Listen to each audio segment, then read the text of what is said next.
Thank you, Counsel. As the court please, my lord, I'm calling case number SS 98 of 2025. Mr. Shepherd, today on the 27th of July 2026 in court 4F. Mr. Shepherd is still under oath. Thank you.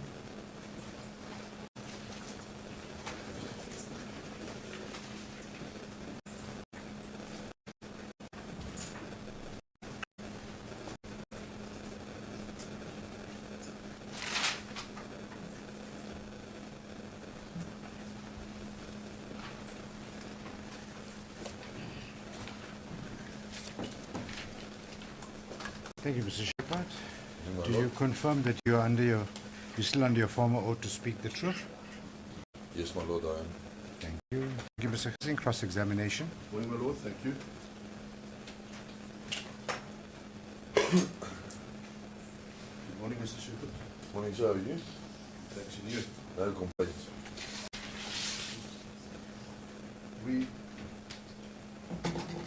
you good to proceed? Yeah, good to proceed. We know that the incident transpired on the 17th of April, 2024. That's good, sir. Your evidence was that you received this information from Captain Sekubela around 7 o'clock in the morning. Yes, that's correct, sir. You also testified that once he has telephonically conveyed the information to you, you wrote the information down. The address, I wrote the registration numbers down. I'm referring to the first report that was made to you. Yes, sir. I've written the information down. Yes, sir. There were 2 reports made, correct? That's correct, sir. Have you written both reports' information down? Yes, sir. Only the first. Both of them. I gave you the information.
So what time have you left then? The Norwood/Houghton area en route to the Q area? As soon as I received the address, I proceeded. Can you give us a time? No, sir. Approximate time? Just after 7, 7:15, 7:10. Approximately 10 to 7:15. Yes.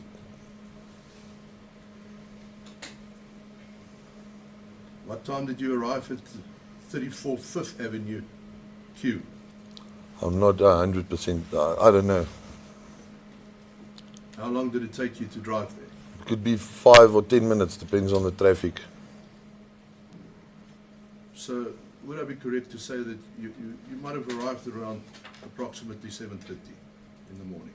At the latest, yes. At the latest.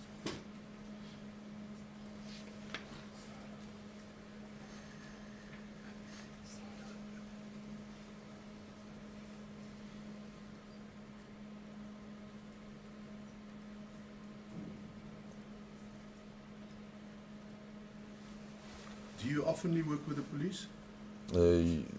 Yes, sir. Would you say on a regular basis at that stage? Yes, sir. And I believe it's still the position. That's correct, sir.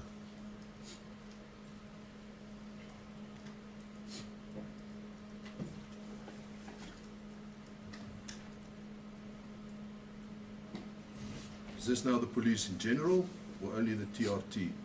Police in general, sir. I take it that you've worked with Captain Sekubela before. That's correct. Hence him having had your contact details, correct? Yes, sir.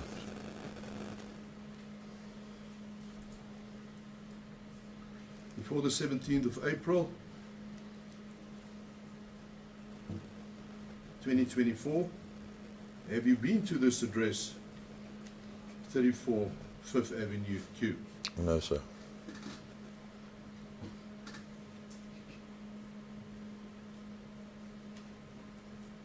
You haven't been requested before to have a look at No, sir. for aspects pertaining to this address. No, sir.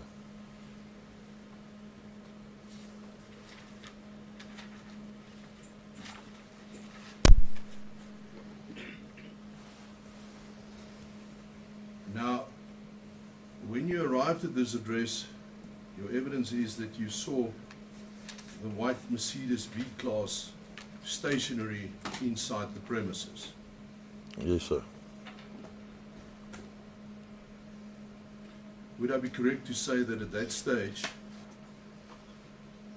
you did not know who was already inside the premises? No. Am I correct to say so? That's correct.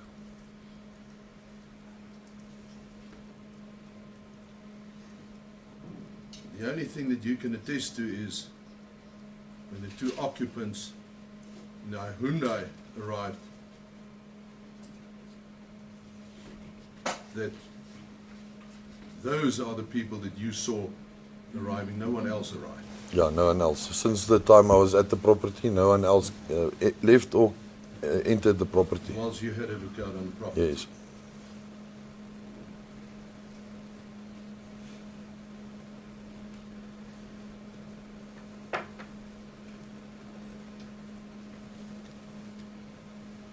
Your evidence is then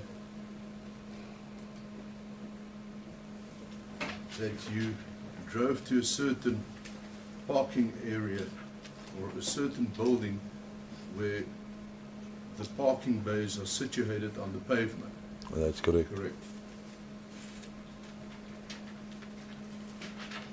Am I correct that it's the Leemar building? Yes, I believe it's number 45, 5th. Sorry, what is it called, Mr. Hassan? Leemar. I'm not sure whether I'm pronouncing it correctly. It's Leemar. Thank you.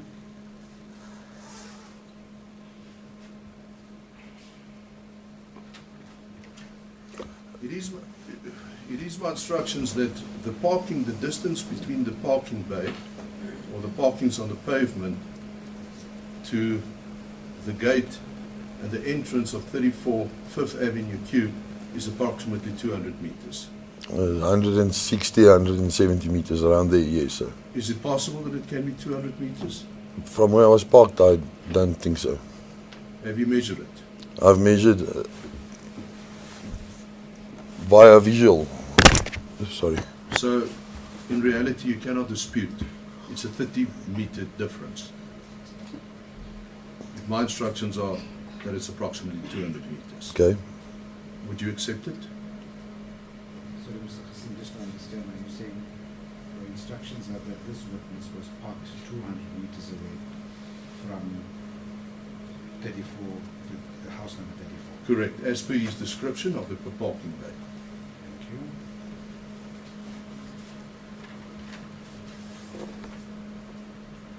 Mr. Shepherd, what was the weather conditions on the day in question? Can you remember? It was a clear, sunny day.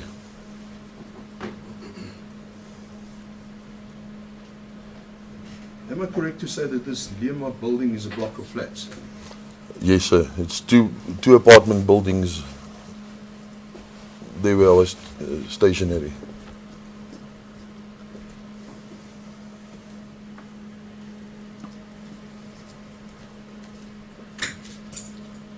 You testified that you parked specifically at that particular spot to have a lookout at 34 Fifth Avenue as well as 2nd Avenue. Is that correct? Yes, sir. That was your evidence. Why specifically 2nd Avenue? Were you expecting the vehicle to come from 2nd Avenue, the Hyundai? Possibly, sir, because at the top of 5th, there's a lot of road enclosures. So if you don't have access or the gates aren't open, the best route will be to come via 2nd Avenue. So what?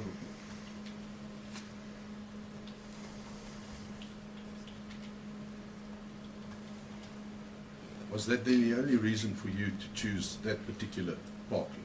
Yes, Not sir. pursuant to information conveyed to you? No, sir.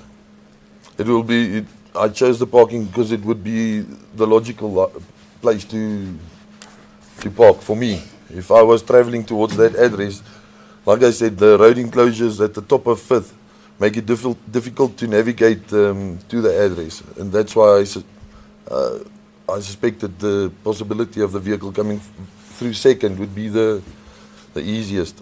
Logic for you to travel from where to that particular address? From anywhere. From anywhere? Yeah. Is it not so that the top street crossing 5th Avenue is 1st Avenue? I don't So know. in other words, the portion of 5th Avenue where 34Q or 34 5th Avenue in Q is situated is between 2nd Avenue and 1st Avenue. I don't know the street name Crossing to the the top. streets. You don't know. Yeah, I don't know the street name, sorry.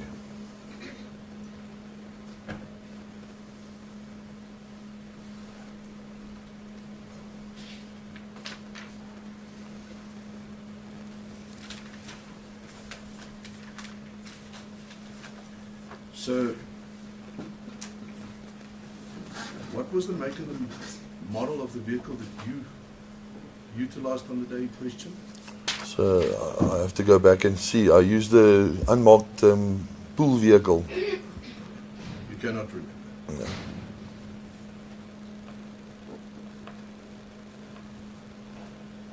So, whilst you were on the lookout, you then saw this white Hyundai approaching you where you were sitting in your vehicle, correct? That's correct.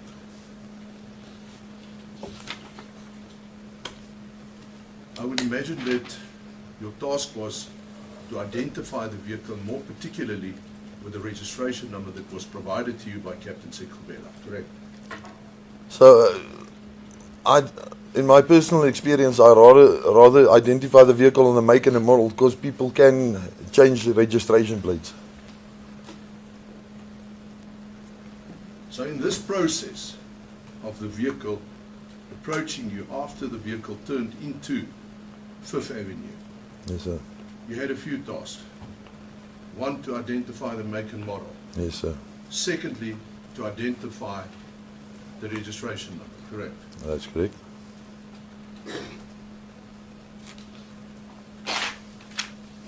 The vehicle coming from where they allegedly were involved in this certain incident, I take it must have been in a rush. No, sir. They were relaxed.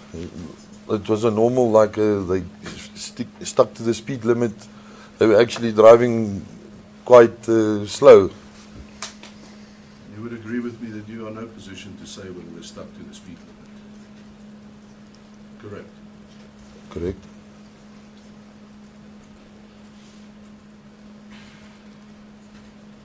You then testified that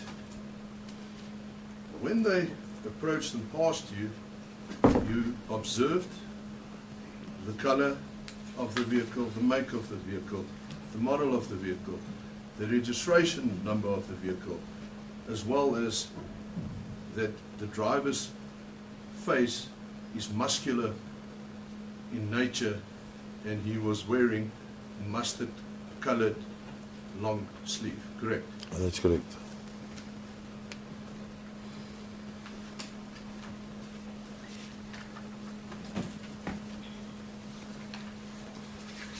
And it's based on those observations that you at the later stage identified the very same person as the person who was driving the Mercedes Viano. That's correct.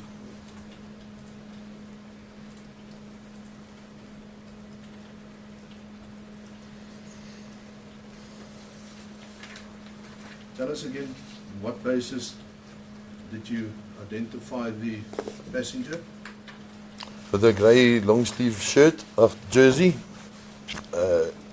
What made it quick to identify is there was a white collar, how can you say, sticking out at the top of the jersey. And his specific dark, sunglasses, the shape of the sunglasses and the black beanie.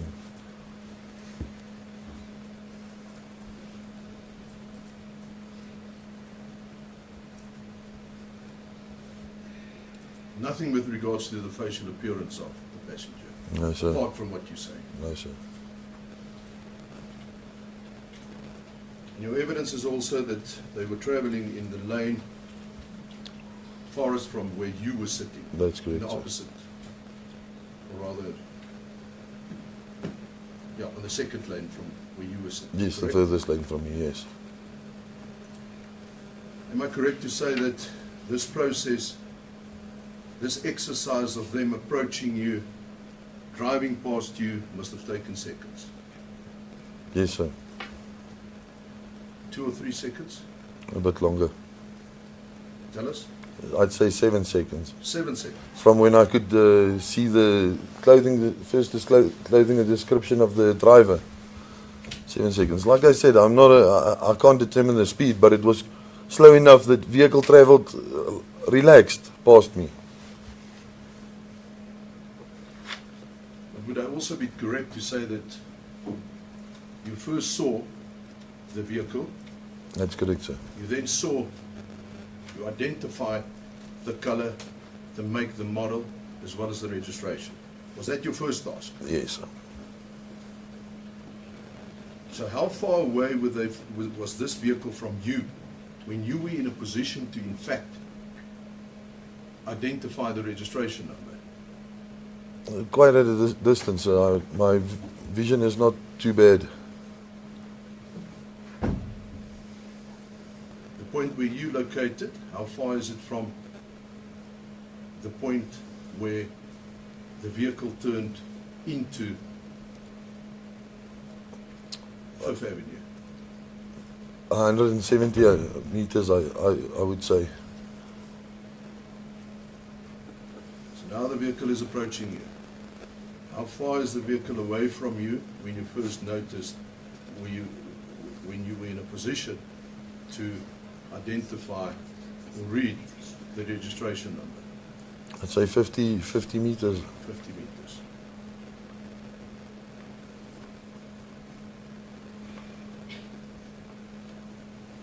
I take it you saw visual only after of the occupants only after you have identified or fulfilled your first task.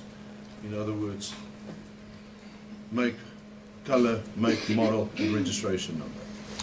So, yes, sir.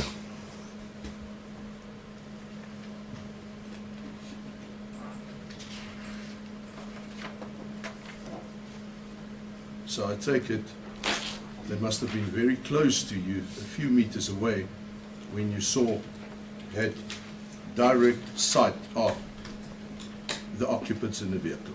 Yes, sir. And from that point onwards, driving past you must have taken 2 or 3 seconds. That's my point. Correct? Longer, sir. They were driving slow, slower than normal. 4 seconds? I'd say 5 at least.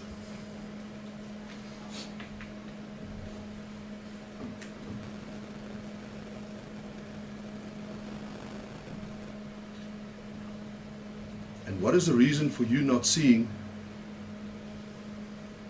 the face of the passenger? So, as things happen quickly, there's like, for example, the full registration. I never wrote down, when I noticed the vehicle, I don't confirm the exact model, the I-10 or I-20. I look at the shape. You know, is it a hatchback, a SUV? If as soon as it came around the corner, that's how I start the identification process. I look at the vehicle, it's the color is correct, the shape was correct, because a lot of times eyewitnesses can mistake I-20 for an I-10 or an Opel Corsa, you understand? So I just look at the shape of the vehicle with the registration, first the color, the shape, is it a hatchback, is it a sedan? If that matches, then I'll start focusing on the registration and so forth and so forth. So what is your answer? What prevented you from observing the face of the passenger of the vehicle? The clothing description was adequate enough that I didn't pay attention to his face because he had multiple things on him that I could identify him with.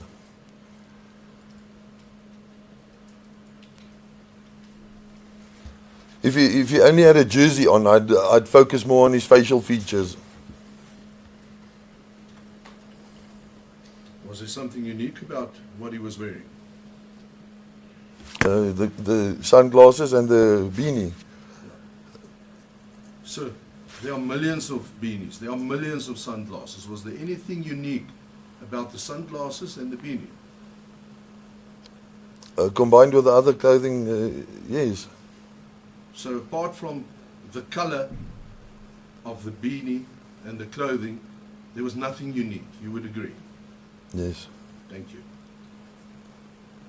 The driver, apart from the fact, the color of the shirt, there was nothing unique. He's got a bulky face, sir. I would ask that the questioning just be a bit slower. I'm really struggling to keep up. Court, You're please. also experiencing flames coming out of your pen. Yes. My apologies. My apologies. I will look at you before I proceed. Highly appreciated. Thank you. So the last question was the driver, there was nothing unique about him as well. There was No, sorry, nothing which is about unique. the shirt. Let me just repeat the question. There was nothing unique about the driver's shirt apart from the fact that it was mustard in color. Oh, nothing. Correct? Correct. But the witness also said he had a muscular face. Bulky. Yes. So what is the word you used? Muscular, yeah, bulky, sir. Bulky.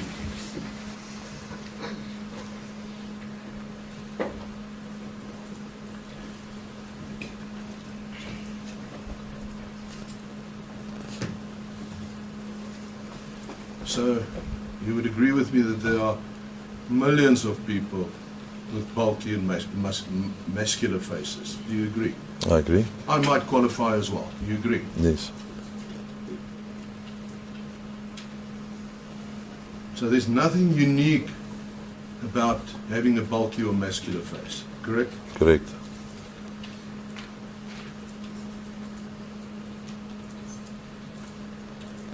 So then the people that drove a while later, exiting, departing from 34 Fifth Avenue Q in the Mercedes Viano, then drove past you again, but this time around in the lane nearest to where you were sitting. That's correct.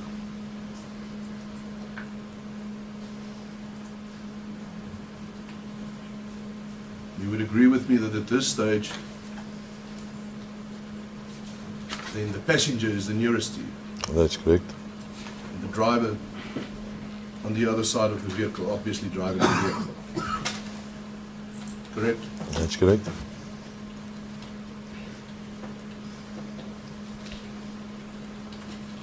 And your evidence then was that specifically you said that it's the same person because of the color, mustard color of the shirt the driver was wearing. Correct? As soon as the vehicle exited the property, that's what gave me the first indication to keep an eye on or to focus on the Viano. As the vehicle exited, the driver's side window was open, and I could identify the same color shirt, the mustard, the long sleeve shirt. Then your brain tells you to focus on the vehicle.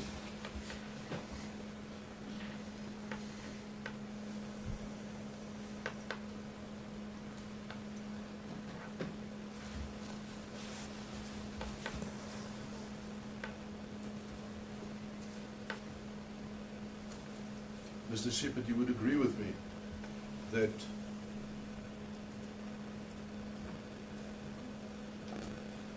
the fact that it is the same color certainly doesn't mean it's the same shirt. Correct?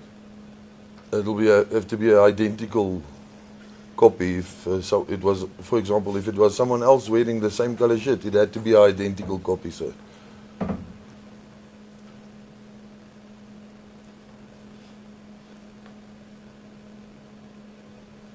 What is unique about the shirt apart from the color? A long sleeve mustard shirt, sir.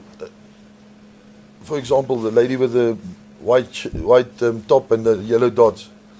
You might find a similar shirt, but that one is unique. And if you see it now, in 10 minutes, if you see the same thing, you'd be able to determine it's the same shirt or if it's a copy. You agreed with me that there's nothing unique apart from the color.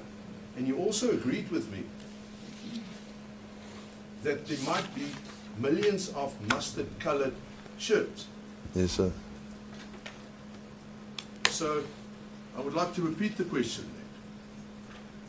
then.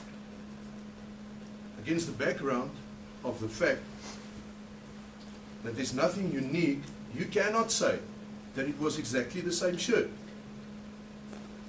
You are speculating. It's exactly the same color and exactly the same type of shirt, long sleeve.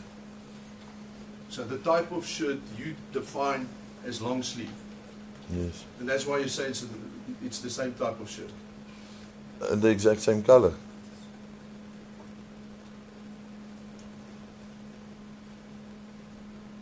You would agree with me that there's millions of long sleeve mustard colored shirts. You agree? I agree. So I put it to you. You cannot say that it was the exact shirt. You could just say, simply say that it was a similar color. It was an identical shirt. If you take the long sleeve and the color, sir. Put it to you that I will argue that you refuse to concede the obvious. Any response? Maybe an argument, but this witness stands by his version and he cannot be blamed for that or criticized for that. I think I'm entitled to put to the witness what I will be arguing, and he's entitled to respond or not. I don't think it's worth my colleague's while to object to me putting what will be argued as a piece. Put it to him what you intend arguing. So I will argue that you are unable and you are speculating to say that it was the exact same shirt, apart from saying that it was the same color and it was also long sleeve. Any response?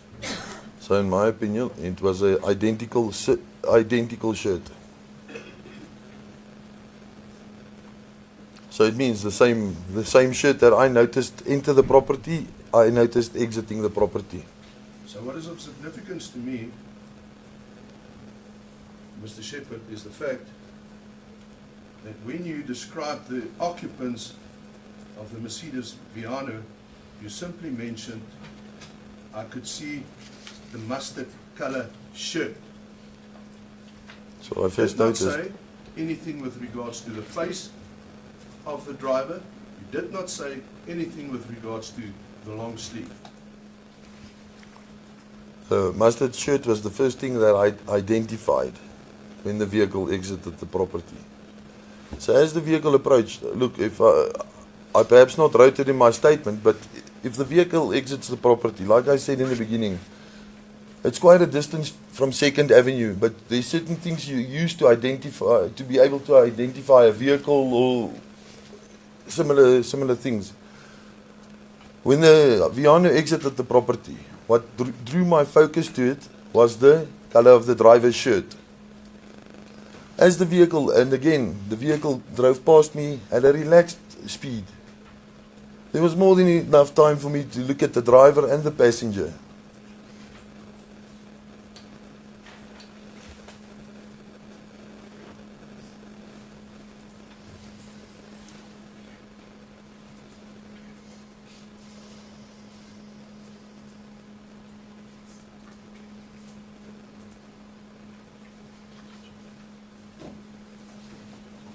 May I please just ask the original statement from my little friend, please?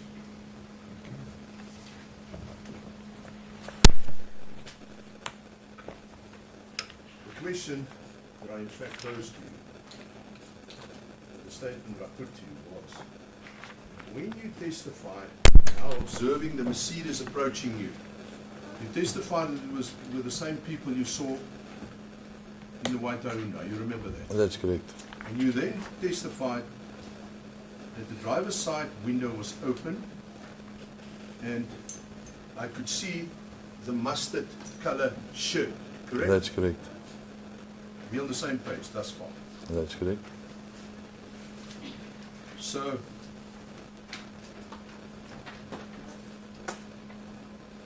at this stage, when you explained to the court why you said it was the same people, you only referred to the mustard colored shirt, nothing with regards to long sleeves, nothing with regards to the face of the driver.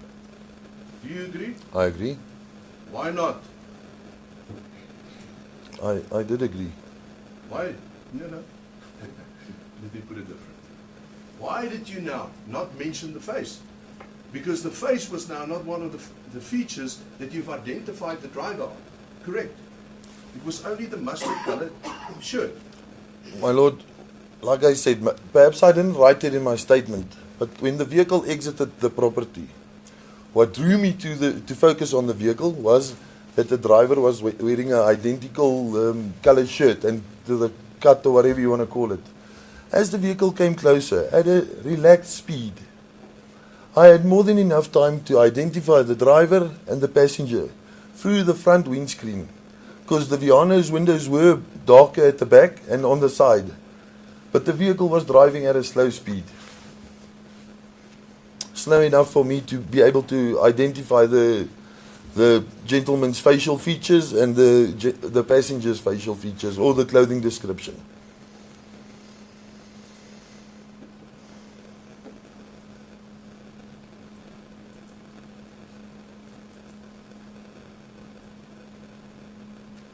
Were the windows of the Viano tinted? The front passenger window was a little bit tinted, but the rear were darkly tinted. So in spite of the tinted windows, you observed the occupants being the same people? Yes, sir, through the windscreen, the front window of the vehicle. So the only observation that you made was when they approached you, you could still see the occupants from the windscreen, and not when they passed you because of the tinted windows. That's correct. So your evidence of yesterday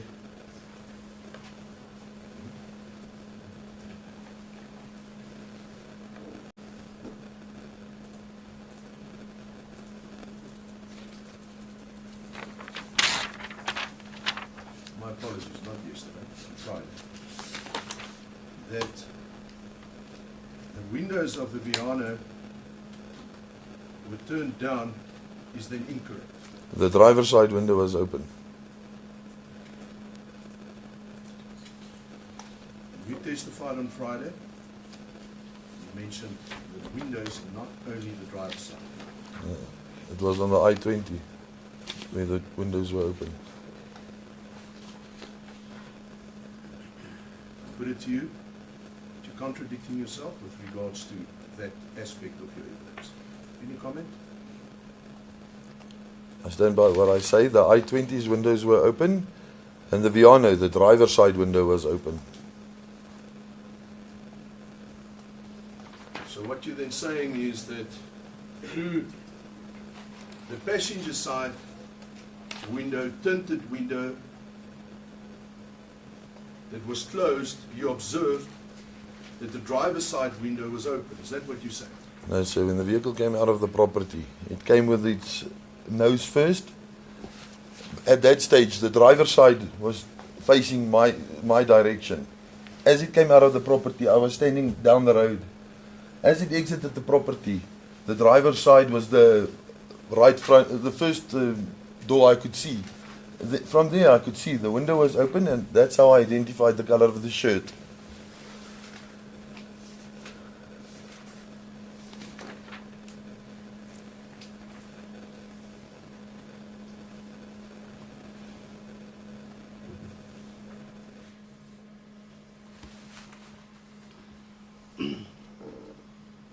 Is it not so that the Viano reversed out No, sir. It came out nose first. and then turned right? Towards my direction, yes.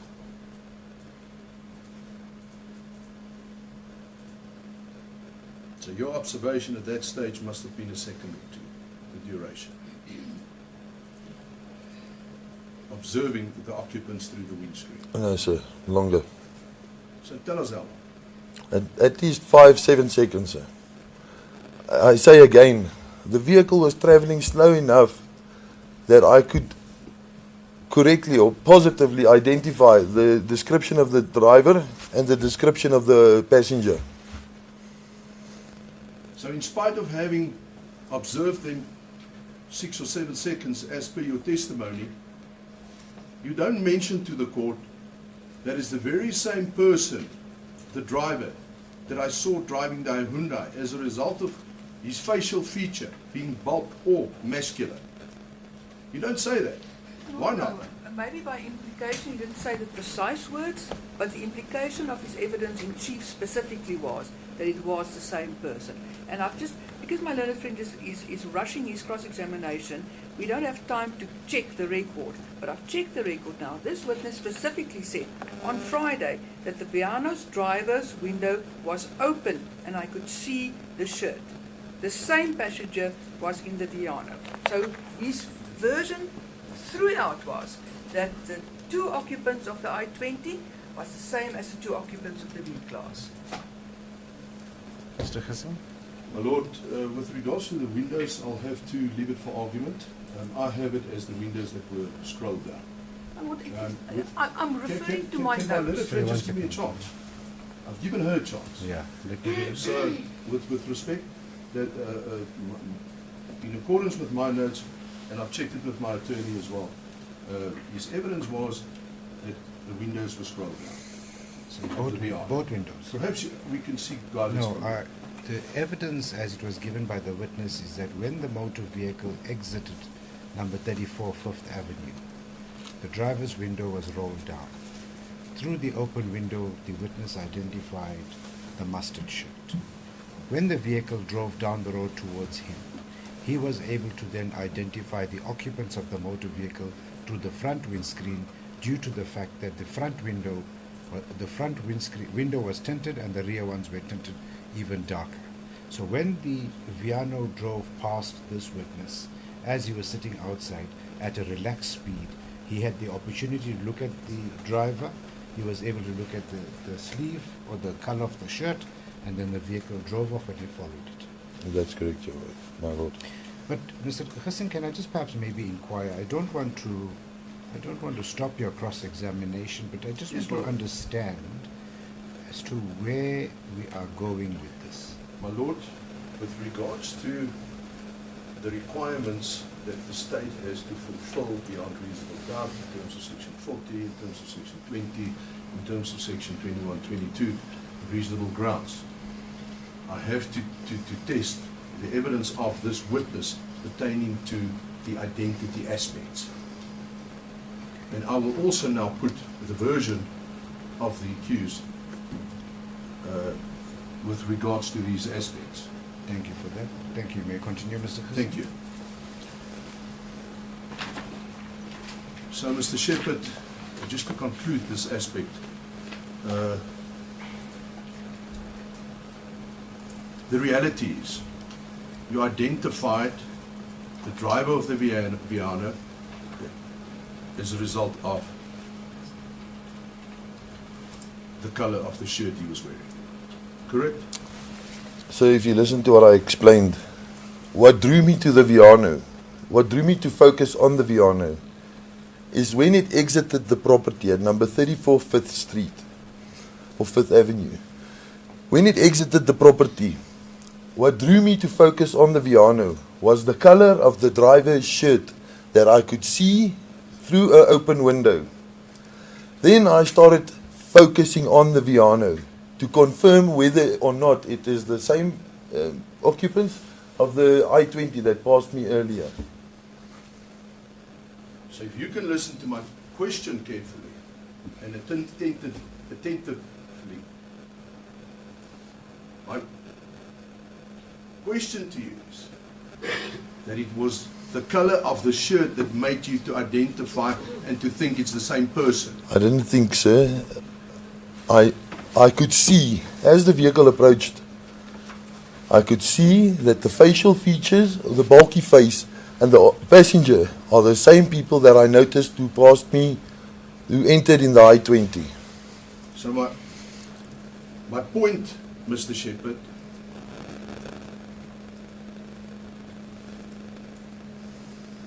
is when you answered the state, you mentioned the color, mustard color of the shirt and nothing about the bulky face. Yes, That's the sir. point. So Do I you might agree? not, I agree. Do you agree? I Yes. perhaps not wrote it in my statement. But we're not referring to your statement. We're referring to your evidence. Please focus. Ek's dalk stadig my oom, maar ek is so stadig nie. I have an objection. You're referring to me as well.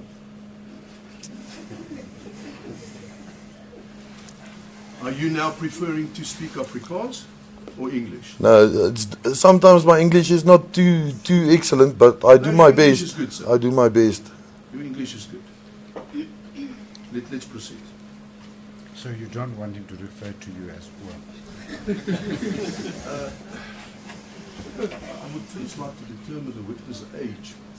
He might very well be the same age. And then him referring to me as Oom. I suppose the reason he referred to you as Oom was a sign of respect. That's correct, Your Worship. My Lord. It's applicable to older people. That's where my objection comes in. Thank you for the respect that you've shown to me. My Lord, can I just say something? So sometimes I do battle with English. Maybe I don't pronounce myself correctly. Yes. But Can I just perhaps maybe invite you, where you find that you perhaps are not able to articulate yourself properly and capture the essence of matters in the English language, kindly just inform the court. Oh, You can then express yourself in Afrikaans. We will get the interpreter to interpret for us so that you are not at any point in time prejudiced by the fact that you may not be able to capture the essence or something or the other. Perfect. Thank you, my You Lord. must feel free to just change over and then say to us, look, I want to express myself in Afrikaans, and then we will have it interpreted. Okay? Thank you, my Lord. Good. Are you comfortable thus far? Yes, my Lord. Thank you. Thank you, Mr. Hassan. Thank you, Lord. Mr. Shepherd, you've been referring to your statement quite a number of times.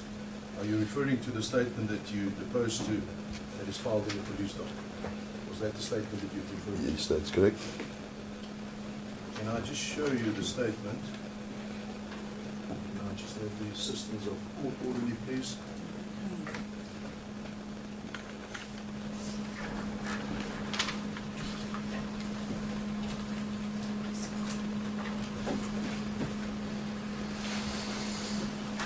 Is that your signature on the first page, the second page, as well as the third page?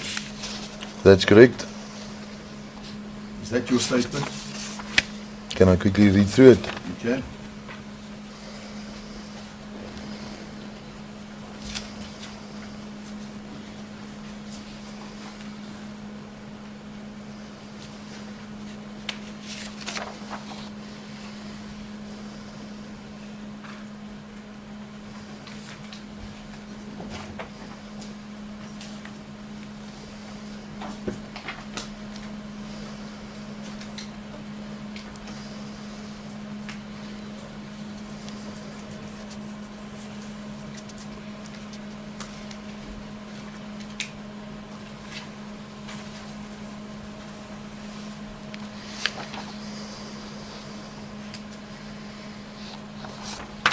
Yes, this is my statement.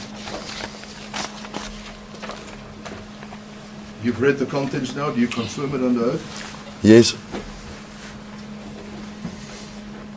Ma'am? You confirm the contents under oath. that's correct. Have you typed out the statement? Yes, I wrote a statement on my personal computer at home late the evening on the 17th of April.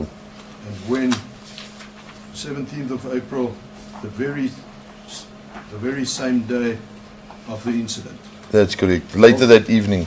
whilst the incident was still fresh in your memory. That's correct.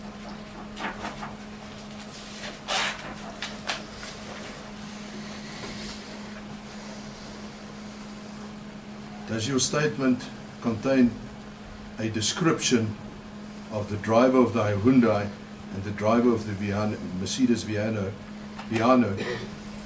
apart from describing the mustard long sleeve top?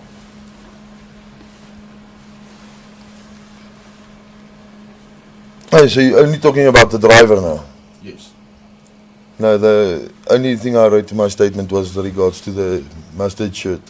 Nothing with regards to the facial feature. No.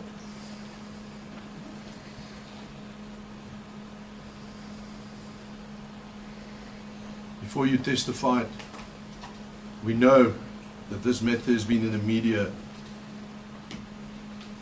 from the commencement of it, correct? I haven't been following this case. The matter enjoyed wide media coverage. That's correct.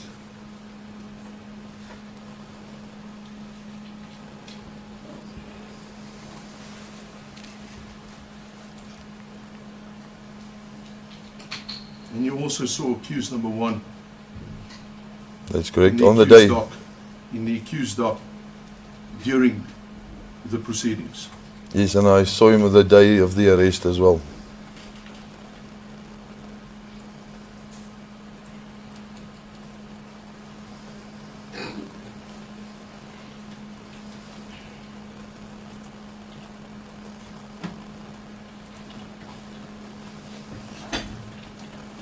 So in spite of the fact that the incident was still fresh in your memory at the time that you deposed to the statement, you don't mention any description of the facial features that made you to recognize the Hyundai driver to be the same driver as the Viano Mercedes. Correct? Just because I don't mention it doesn't mean that is not the case. Because if you read the same paragraphs, paragraph 6, I give the exact description of the passenger gentleman. So whether or not I made a typing mistake or I didn't include the facial features in my statement does not mean that is how I identified the driver.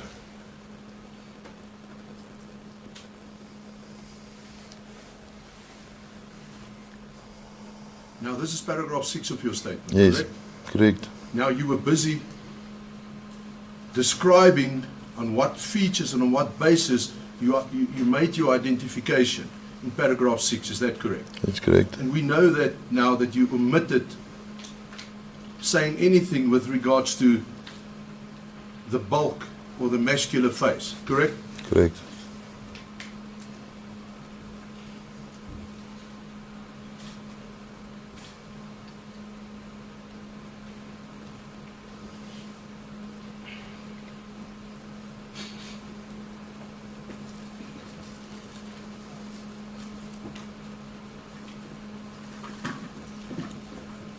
Did you already at that stage observe that the driver had a bulky and or a muscular face as you described today? Yeah. Did you only realize it now when you stood there and you saw him in the accused dock? No, sir, I realized it on the day when I went to identify him.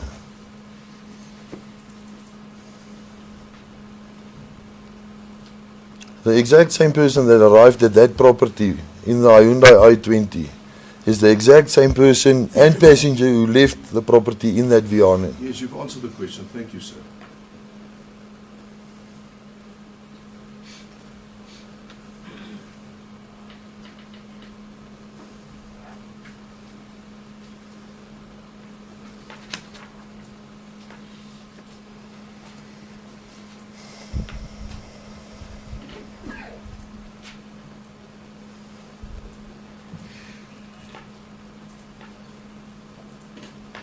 Mr. Shepherd, if that is true, why did you not insert it into your statement at the very same time that you made your statement on the very same day, the 17th of April, 2024?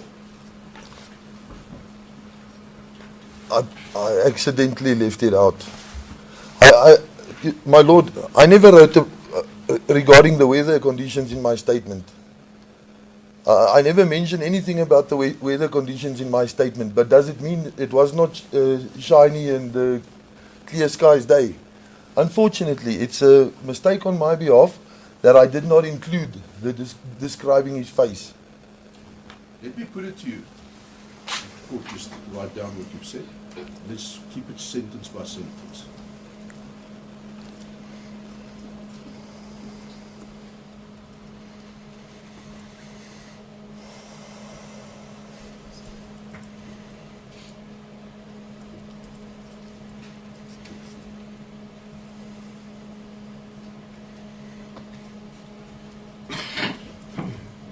Put it to you that the reason why you did not insert it, and the only logical conclusion is because you never saw the face of the driver of the Hyundai. Correct? That's incorrect. You only saw the mustard colored shirt.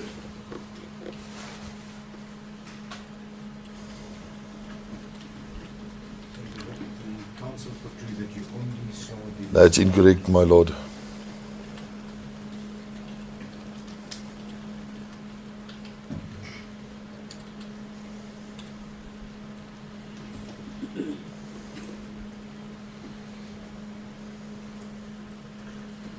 This clothing that the driver was wearing, can it be described as a shirt or jersey, or you're unable to say?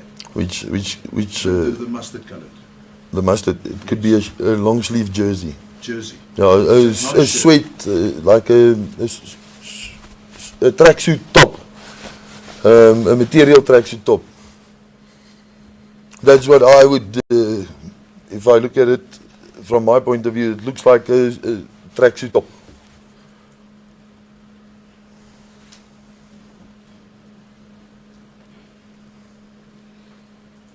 What is interesting, I see that in paragraph 6, you referred to a mustard long sleeve top. Is this now the reason why you changed from shirt, general reference, we've been all along referred to it as a shirt, to a long sleeve top? Because you saw it now in your statement.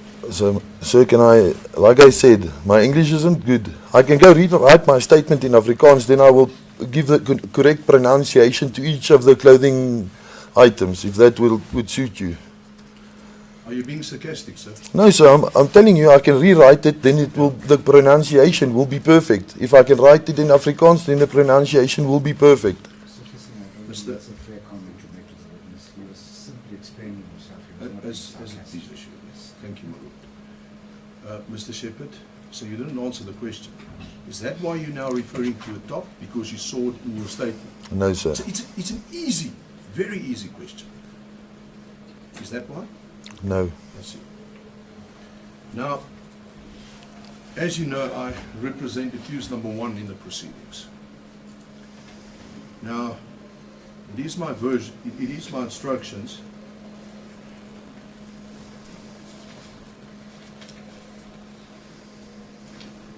that accused number 1 will vehemently deny that he was the driver of the Hyundai in question. Any comment? He was the driver.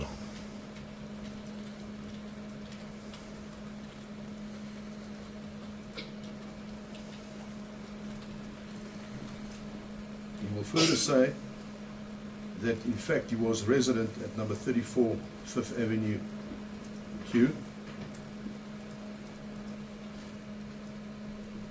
that he was at his house with a certain Mr. Tau,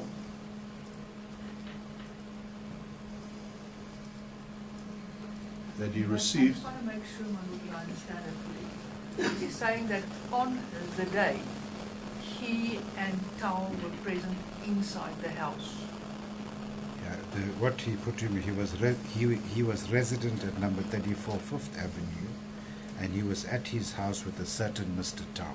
Thank you. That's the exact words that you used, Yes. am I right? Yes, So yes, sir. we can take it that on the day in question, the 22nd, he was there at the house, am I right? On the 17th. 17th of April, April 2024. Thank you, Yes, Mr. correct. Hudson. Ms. Leroy, you covered. Thank you, Ma'am.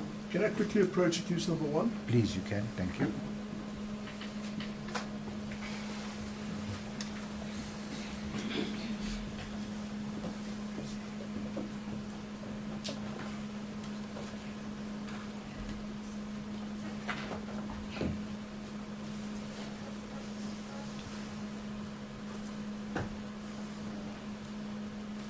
That he received, thank you, my lord, that he received a request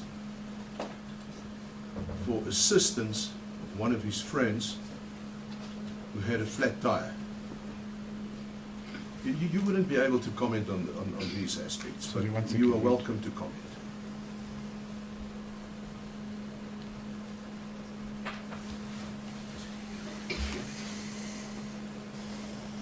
Yes, thank you. Sorry, Mr. Shepherd, you must just listen to what is being put to you. Yes, If my you're lord. able to comment, you must say, yes, I can comment. If you can't, just say, I cannot comment, right? Yes, my lord. Because what is being put to you now is the version of accused number 1. Thank you, Mr. Hassing, sir. Accused number 1 further instructs me that at his residence at the time, there were outside rooms which he rented out to tenants.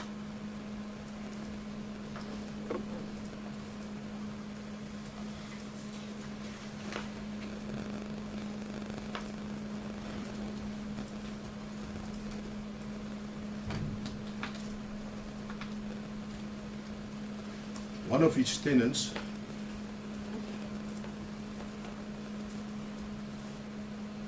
who was the owner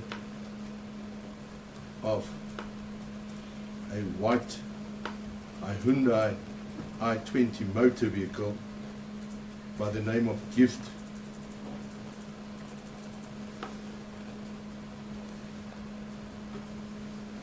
Boniface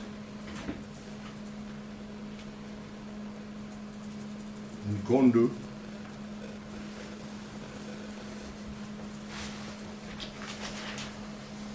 arrived with a white Hyundai at number 34 5th Avenue Q.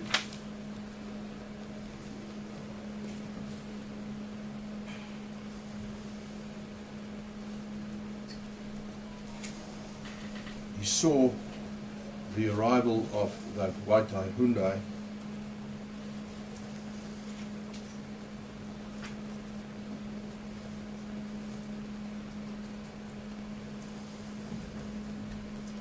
through the windows of his house. He was residing in the main house.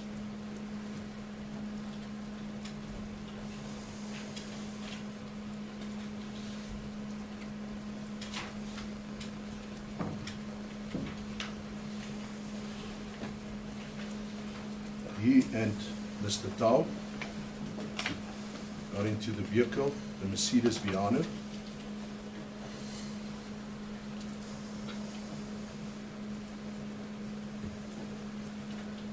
Reversed out of the premises. He was the driver of the vehicle, the Viano.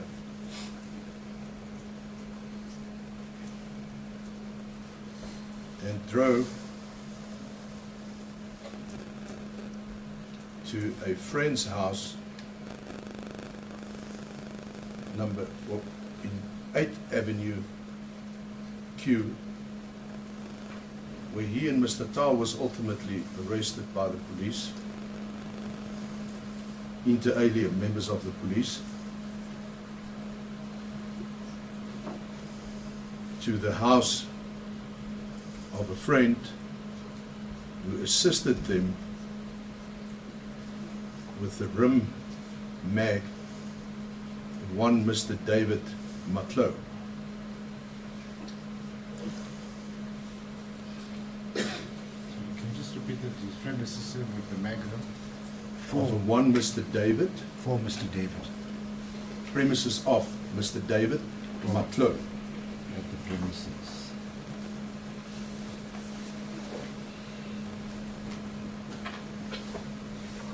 Thank you. You can just bear with me. Yes. So,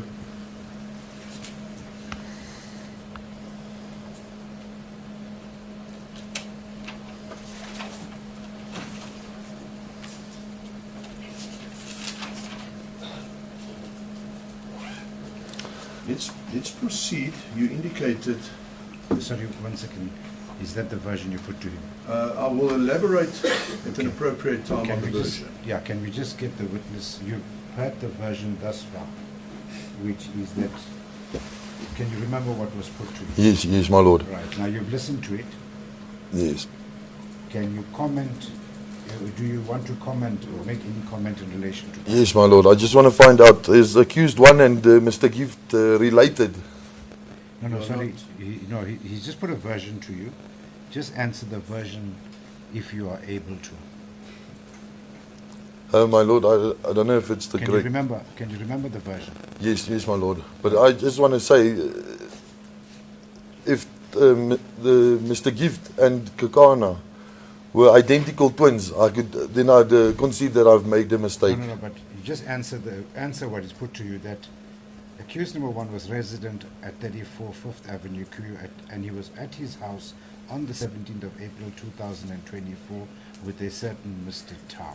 Okay, I cannot Then agree with he that, received my lord. a request for assistance from one of his friends who had a flat tire. Accused number one at his residence has got outside rooms which he rents out to tenants. One of his tenants, who was the owner of the white Hyundai i20 motor vehicle, whose name is Gift Boniface Ngondo, arrived with the i20 at 34 5th Avenue Q. He saw the arrival of the white i20 through the windows of the main house where he resides, and he and then Mr. Tau got into the Viano, reversed out of number 34 8th Avenue. He was the driver of the Viano and drove to a friend's house in 8th Avenue Q, where he and Mr. Tau were arrested by members of the police. The friend assisted them with their magrum at the premises of Mr. David Matlala. That is the version that is being put to you thus far. You've heard it. Now make whatever comment you want to make in respect of that. My lord, in my opinion, that's not the truth. Okay. As I witnessed, Mr. Kakana arrived with the Hyundai i20. Sorry, when you say Mr. Kakana, who you are referring to? Witness accused one. What did you observe? I observed him driving the Hyundai i20 that entered into the property at 34.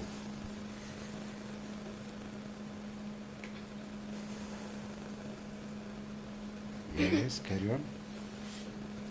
It was the exact same person who drove the Viano that exited the property, my lord.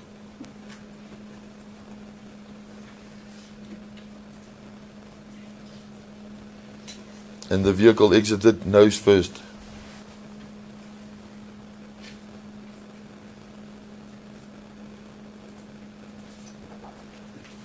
I agree that it proceeded to 8th Street, 8th Road, and I agree regarding the mag wheel or the mag rim.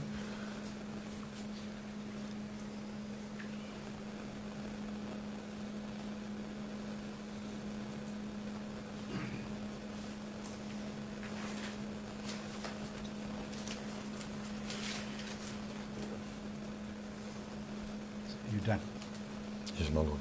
Thank you. Thank you, Mr. Hassan. There was a witness. Yes, I think I've already put to you that accused number one will vehemently deny that he was the driver of the Hyundai. And I put it to you that within seconds that you said your observation, I think you mentioned 7 seconds, your observation of the vehicle, you had to determine the color of the vehicle, the make, the model, the registration number. You did not have a proper look at the driver of the Hyundai to be in a position to say that the very same person drove the Mercedes Viano. And the only aspect that you base your identification on is the color of the shirt or top, as per your evidence.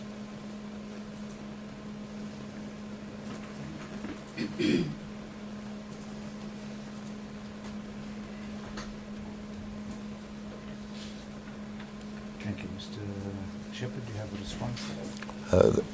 My lord, I did have adequate time to be able to pay enough attention to the description of the driver and the passenger to be confident when I say it was the same person, my lord.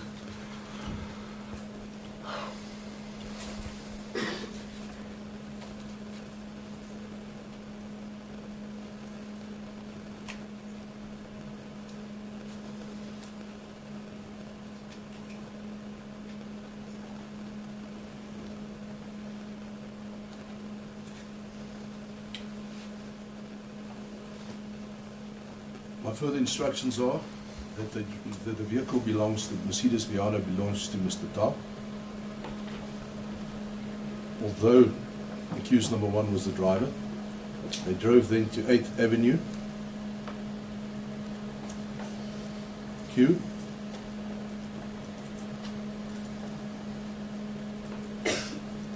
No. Any response? I think you've already responded. Yes. Sorry, what is your answer? Do you have an answer? Yes, I'm in agreement just regarding the way the vehicle exited the property. It came out with his nose first, but they did proceed to 8th Row and Q with accused one as the driver.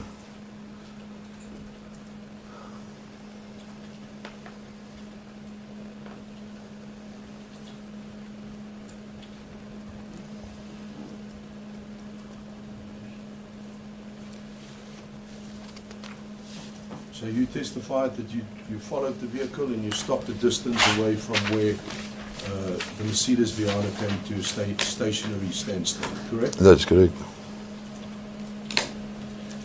You said approximately 60 meters from there, if my memory serves Yes, correctly? that's correct. Now, you were in the vehicle until the police arrived. That's correct. Until the suspects were secured.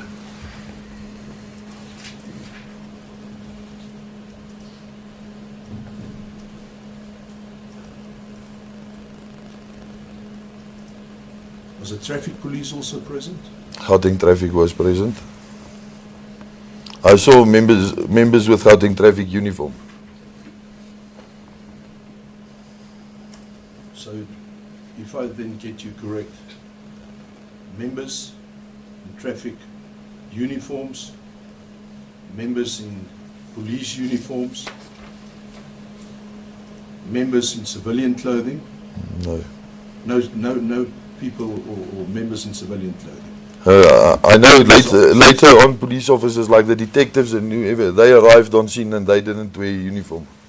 Let's just focus on at the time of the arrest, upon the arrival of these people. I only noticed members with SABC uniform and members with Gauteng traffic uniform.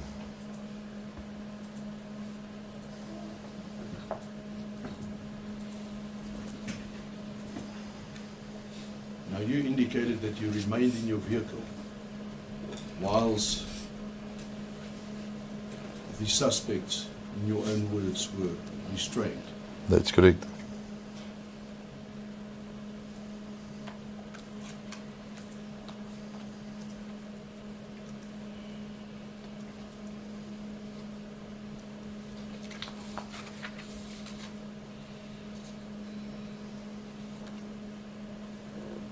Were any interrogation affected in your presence No, sir. of the suspects? No.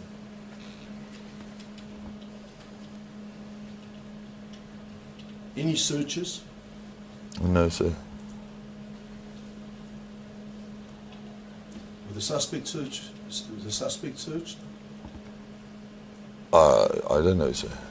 in your presence? No.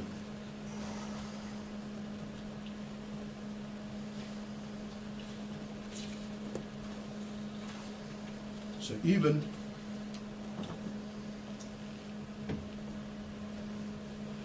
when you approached the suspects, after I think you testified that Captain Sekubela requested you To come identify. closer. Yes.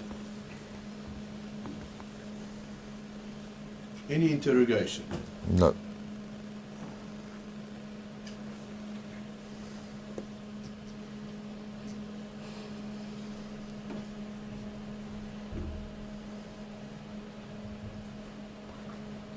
Were any rights explained in your presence? No.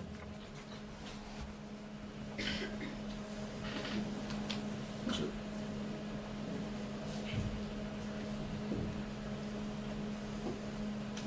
were the suspects already arrested at that stage? They were already detained, secured, if I can call it like that. Am I correct to say that you are unable to say whether any rights were explained to the suspects? Yeah, I cannot say.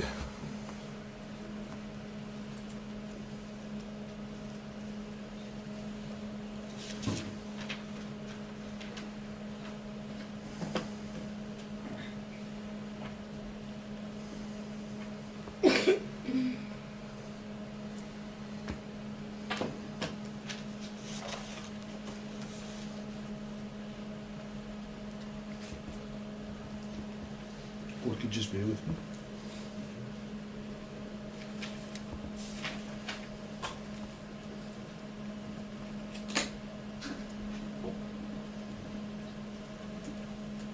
You indicated that you saw the suspects lying on the grass, on their stomachs, next to the Mercedes Viana. Accused one, yes.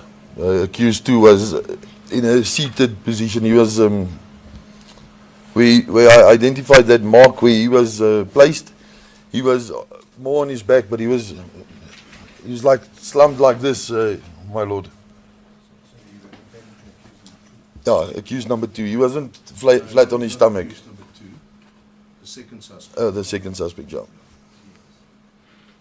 My lord, I see that it's quarter past.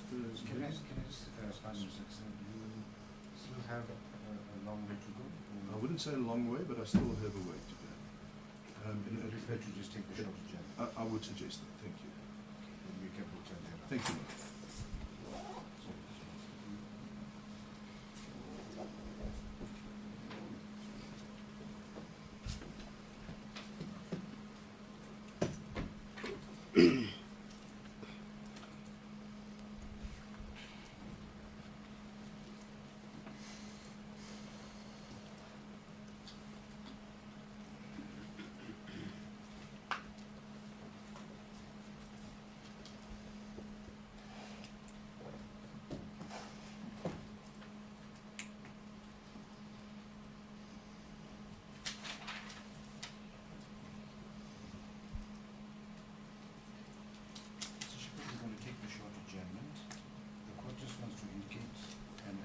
advise you that you are now under cross-examination and you are not to discuss the nature of your evidence with anyone during the time that you are under cross-examination. Okay? Understood, my lord. Take a short adjournment. We shall return hopefully by 11:30 or so thereafter. Okay, thank you, my lord. The accused persons may rise. Thank you. Ladies and gentlemen, we'll be taking the short adjournment. You're going to stand down till 11 hours 30. Good. Thank you. The court will take the short adjournment. All right.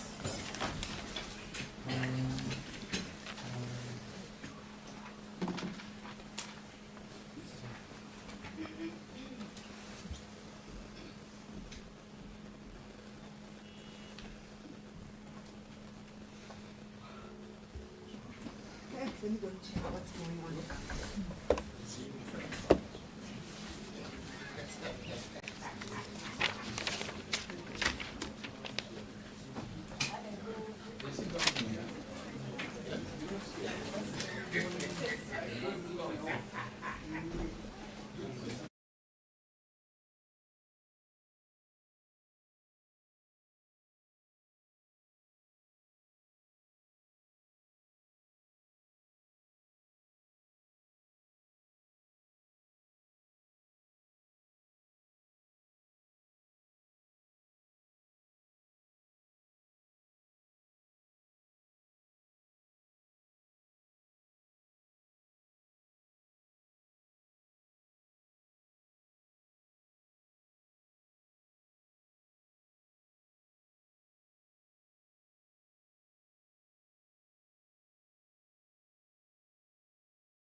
Mr. Leroy, are you ready?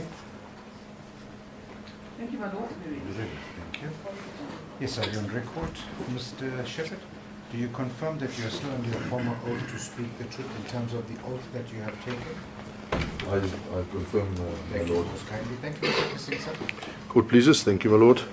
Mr. Shepherd, upon the arrival of the members of the SAPS as well as the traffic police, were there any shots fired, albeit in the air or otherwise, upon their arrival? No.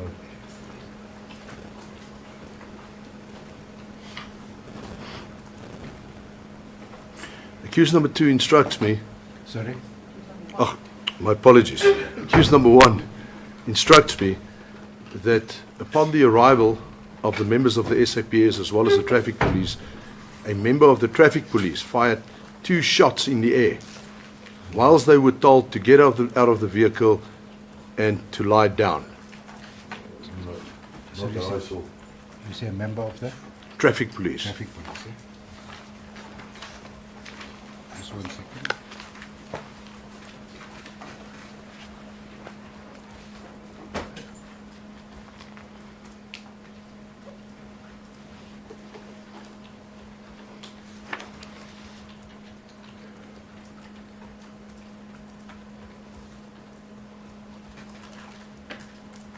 You confirm that in your presence and whilst you were in your vehicle, you did not see any interrogation or asking of questions by members present during the operation to the 2 suspects? Not in my presence.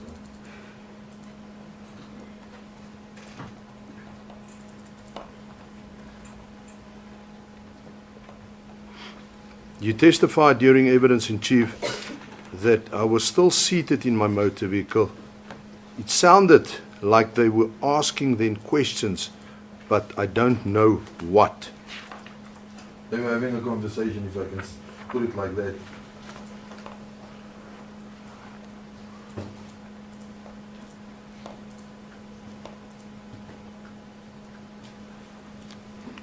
But what is it that you heard that sounded like they were asking questions, but you don't know what? No, it's just the way, look, normally in circumstances, I don't know what was said, but I could hear there was people talking, you know, giving verbal commands and probably questioning. I'm not sure. I don't know some of the languages that were spoken.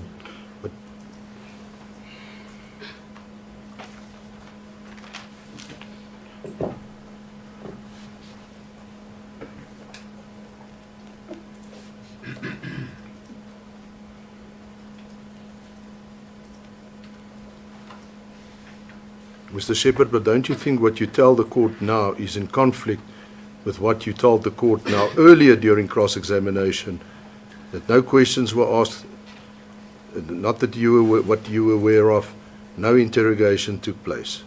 Not in my presence, sir. So if it was in my presence, I would be able to determine whether it's questioning, and I should be able to understand whether they are asking questions or giving instructions.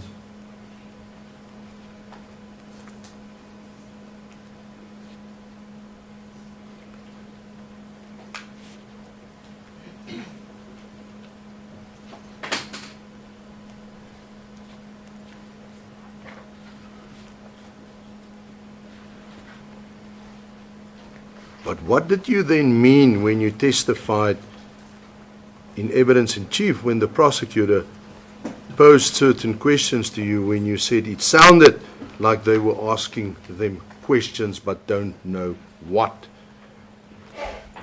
What did you mean by saying that?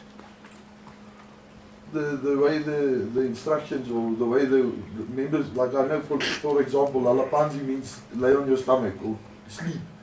So some of the words spoken means like, it sounded to me like it's a question. Like answer, you know, for example, the word for answer, you know, it sounded like they wanted answers or to talk. So, Mr. Shepherd, you would agree with me that your earlier evidence is then not correct, because in fact they were asked questions whilst you were on the scene, sitting in your vehicle. Yeah, but I was not in my presence, sir. Not in your presence. Is that now your way to explain away the contradiction in your evidence? To explain myself again, if I can confirm that you ask me what's the time or what's the address, and or you ask your colleague what's the time in my presence, then I know the question.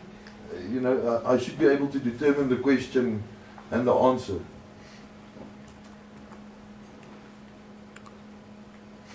Were you still present when accused number 1 was loaded into the back of a Fortuner and the police members left with him from the scene at 8th Avenue Q? No. You didn't see them leaving? No. By the time I left, the captain gave instruction to put up to secure the scene with barrier tape and what the SABC members do. Then I withdrew, sir. And that was shortly after I identified the other accused in the other matter.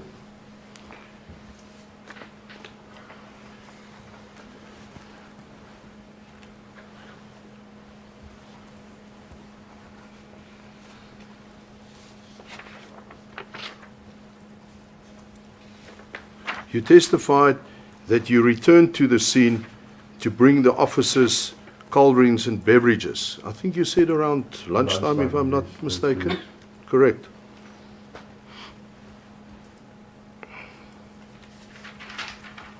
Was accused number 1 on the scene? I never looked for him, sir. And I never entered the crime scene. So members from SABC came to the barrier tape and they just received the cool drinks from me directly. I can say there was a colonel from LCRC. They were busy getting ready or busy with taking photos of the scene and everything like that. But I never entered the scene, so I was up the road by the barrier tape. Did you notice an ambulance on the scene? Not when I was there, sir. Did you notice a paramedic? No, sir. Are you aware of the fact? Let me just slow down, my lord.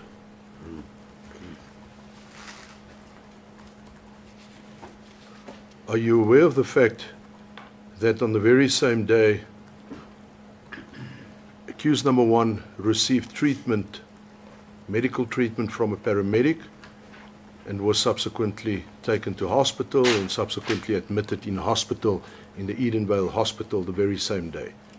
No, I'm not aware. But when I went to identify him, he was complaining that he recently came out of hospital.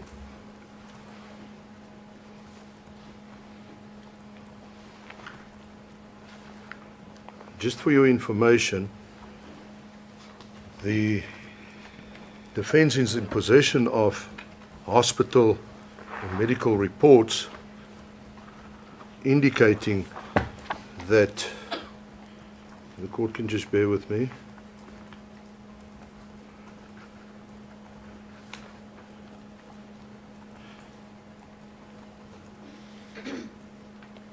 that the accused was in fact admitted to hospital prior to this incident on the 3rd of March 2024 and discharged on the 8th of March 2024.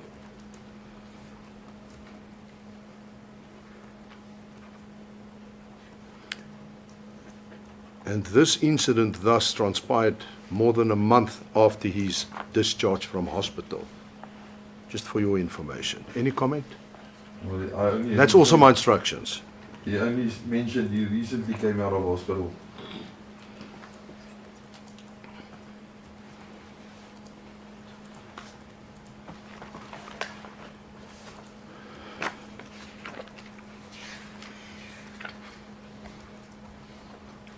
You said on the scene he complained that he was not feeling well. Yes. Well, he said he came out of hospital recently, something to do with his chest.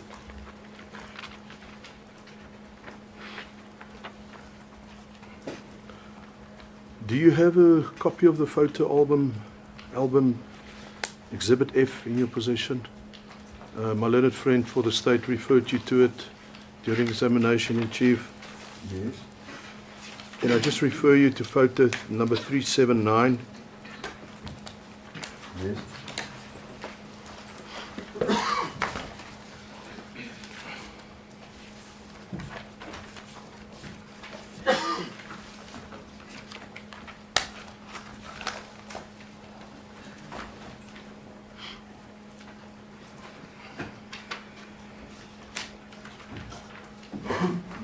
You observe, and that was your evidence, red marks or stains on,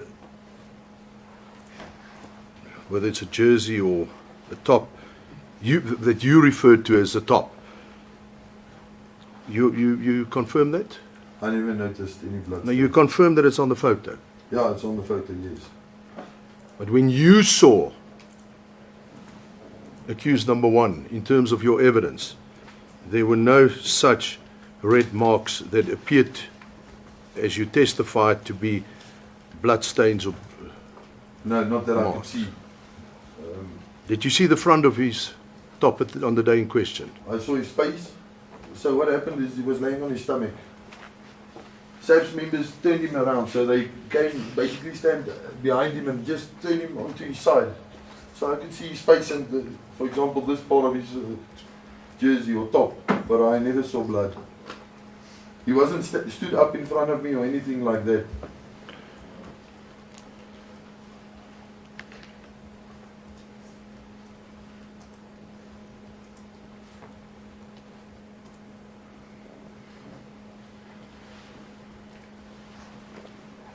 But you confirm, as you confirmed in evidence in chief, that there were no blood stains, and if there were blood stains like this, you would have seen it. Yes. So Your personal, and it's okay to concede. I never saw blood stains. Yeah. But like I said, explained again, he wasn't stood up in front of me, so I could have a full image of the front of his body.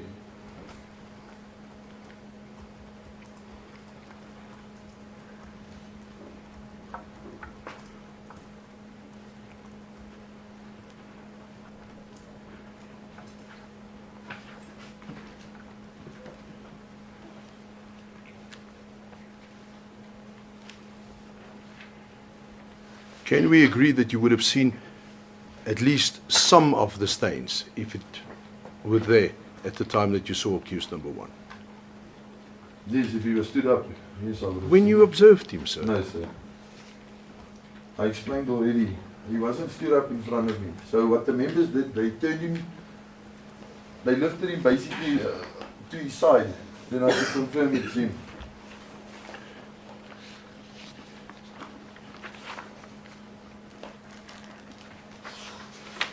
Lord, I would just like to check something with your Lordship's permission.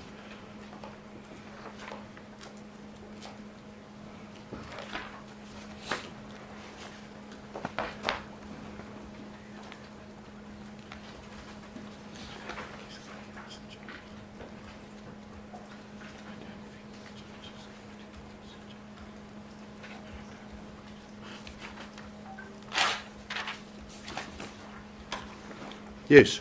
Your evidence when the prosecutor asked you was in evidence in chief during the trial within the trial. You identified the photo. You identified looks like blood stains on the photo. There was no blood when I saw it No, no, sir. on the day in I question. never saw blood. Yes. See, that's my, with respect, my problem with your evidence. You're attempting to tailor your evidence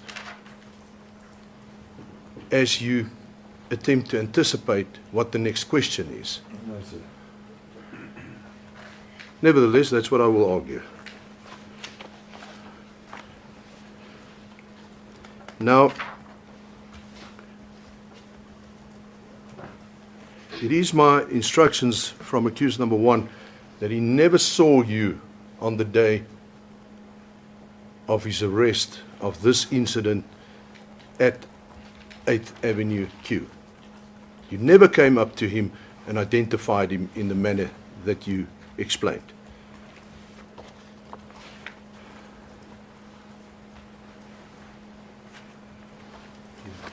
That's Any- incorrect.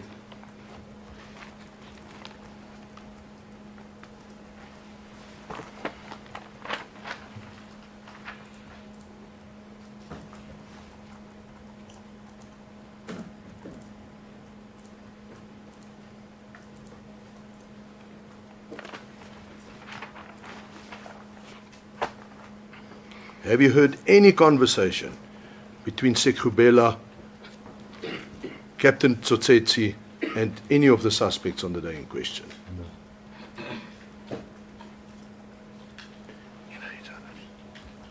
My approach, accused number 1?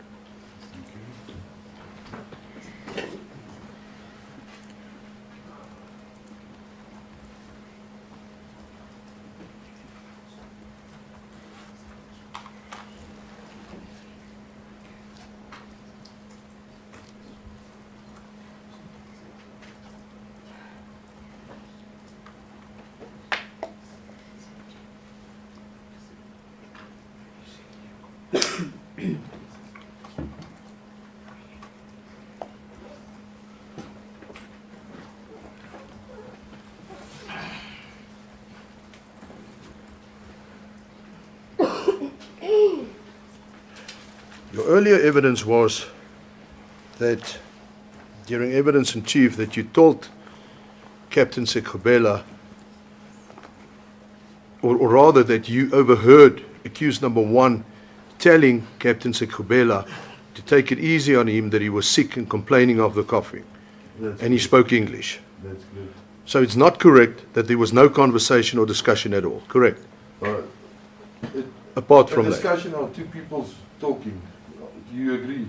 I only heard him say the guys must take it easy because he came out of hospital. I didn't hear anyone question him. You understand? Do you ask me if I understand? Do you understand the question? Your earlier evidence was they not correct. Do you understand the question, sir? It wasn't a discussion. Wasn't a discussion. So did Sekubela not respond to him? Are you certain? Remember, he will come and testify and either confirm or deny. What's your answer? I had no discussion. I heard one gentleman speaking and that's it. And that's not a discussion. No, And that's it's not an not a exchange of words. An exchange of words is two people exchanging words. You see how you're tailoring your evidence No, it's to not tailoring, to sir. try and explain contradictions, and you changing your evidence from what you testified during evidence in chief to what you're testifying right now. Any comment? It's not the truth, sir. Thank you, my lord. Nothing else.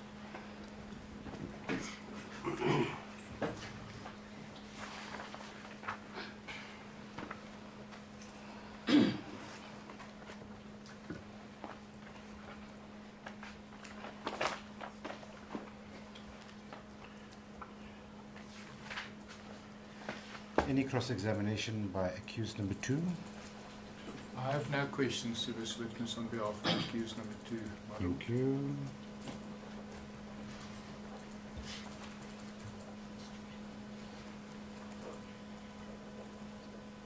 Is there any cross-examination on behalf of accused number 3? My lord, I have no questions on behalf of accused number 3. Thank As well you. As well as on behalf Do of you accused have number any cross-examination on behalf of accused number 4? 4. None whatsoever. Thank you.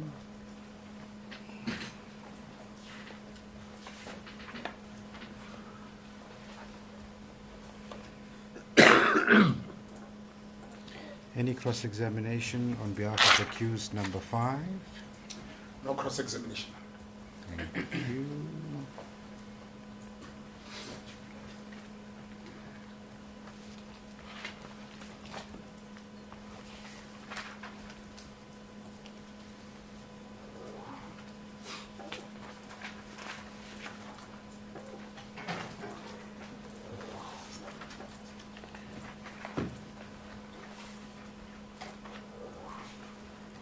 Any re-examination by the state?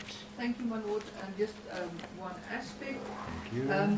Mr. Shepard, can you just explain to the court how many years' experience do you have in this industry that you've been working in? Since 2006, ma'am.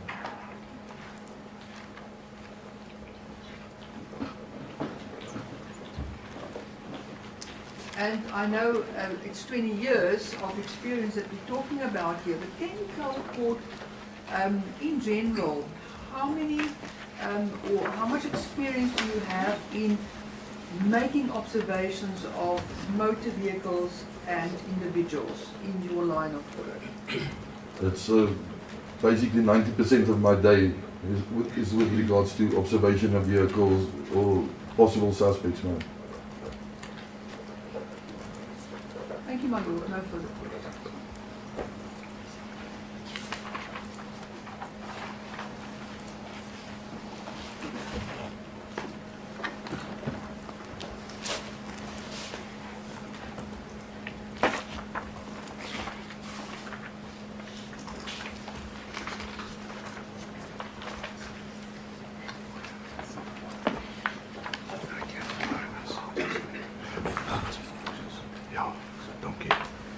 Mr. Shepard, thank you most kindly for your attendance at court. You are now excused. Thank you, my lord. My lord, with your permission, may I submit the statement as an exhibit?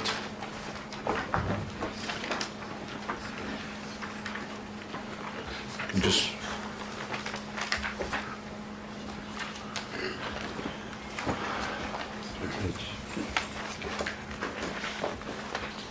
I can still be excused, my lord. Most good. Thank you. Thank you. Have a wonderful day. Same to you.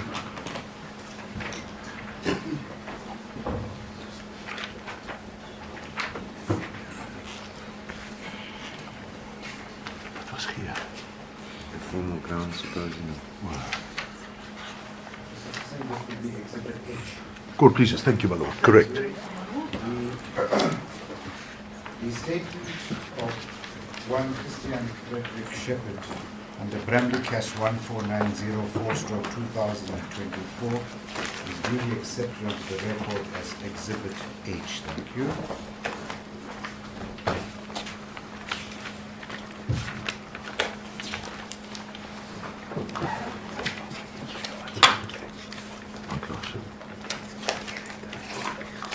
Waar je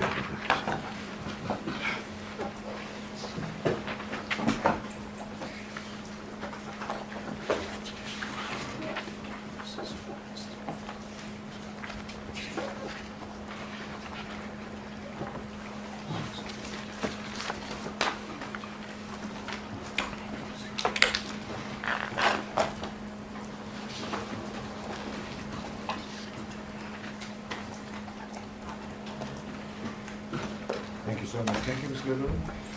My Lord, I don't know if Mr. Chalke would want to bring his application now. He indicated that he would want to do that. So I can give that opportunity to him. Mr. Chalke. As the court pleases, my lord, it is indeed so that the court indicated that after Mr. Shepard is done and before the next witness is called. However, can I just get the 5 minutes to print out the statement and the accused must just sign it? Sign it, okay. 1 second. Can I just ask you, Ms. Leroux, once that aspect is dealt with, do you have another witness? I do, my Lord. How long you anticipate that witness will be? I would imagine the rest of the day, my Lord. Can we perhaps maybe then, Mr. Chalkin, maybe just, I'll give you permission to prepare yourself. In the meanwhile, can we maybe just start with the evidence of the next witness, and then when you're ready, we can deal with it at a later? Or what would you like to do? Lord, I am going to actually ask for a short adjournment. There's an aspect that came to our attention now, and I just need to follow that up. Okay, so that will give Mr. Chalke some time to sort himself out. Yes. To give you some time. How long do you anticipate we need to adjourn for? I'm literally 5 minutes, Okay. 10 minutes would be Okay. at the most. Shall we then reconvene at 12:15? That would be perfect. Thank you. That will give you 12 minutes. It will give me time. It's just going down to the No problem. Okay. Association of Attorneys to print out. Okay. It is what I... Yeah, it is only your company of the...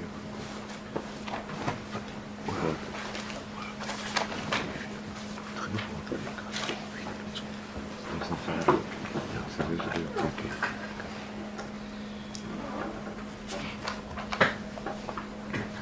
Counsel for accused number 1, 2, 3, and 4, are you comfortable that we stop for a few moments? No objection, thank you. Thank you.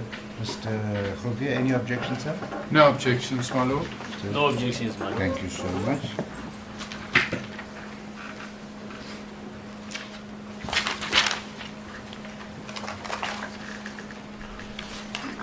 The accused may rise. The court is going to take a short adjournment at the request of counsel for accused number 5 and the state. We'll return now in the next 10 minutes. Good. Thank you. You are in custody, accused number 1, 2, and 3. You'll remain in custody. And 4 and 5, you're out on bail. Thank you. The court will take a short adjournment. All right.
Mr. Rumam. Thank you, my lord. My lord, the next witness in the trial is Captain Pimi Alfred Sekubela. Okay. He's witness number 86. So I just want to find out, Mr. Chake also was talking about his application. Let me just hear. Yes. Can I just find out what's going on, then we can take it from Mr. Chake? I'm ready to proceed with the application. I think let's get it behind us. Huh? Let's get it behind us, my lord. The application. Yes. Okay. Mr. Sekubela, sir, would you mind just standing down for a few moments? You can just take a seat where you are. Or do you want him to be present when the application is being done? Is it fine? Yeah, I can be present. If you're comfortable to sit where you are, but if you want to also step down, you're more than welcome to.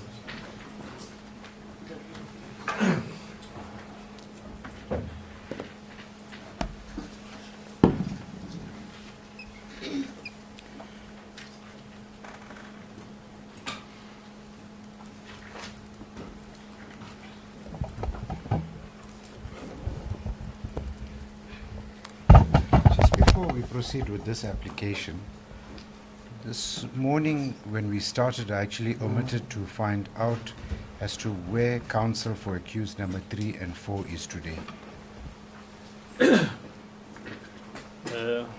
My lord, the same problem that we explained in chambers on Friday is the reason for your absence today. And our understanding is that with or without her, the matter will proceed.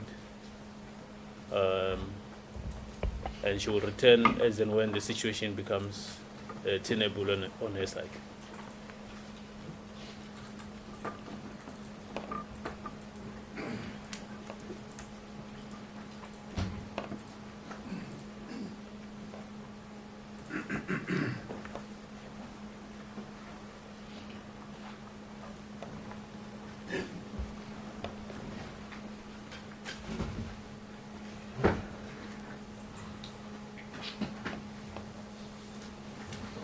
Thank you so much. Scott, please.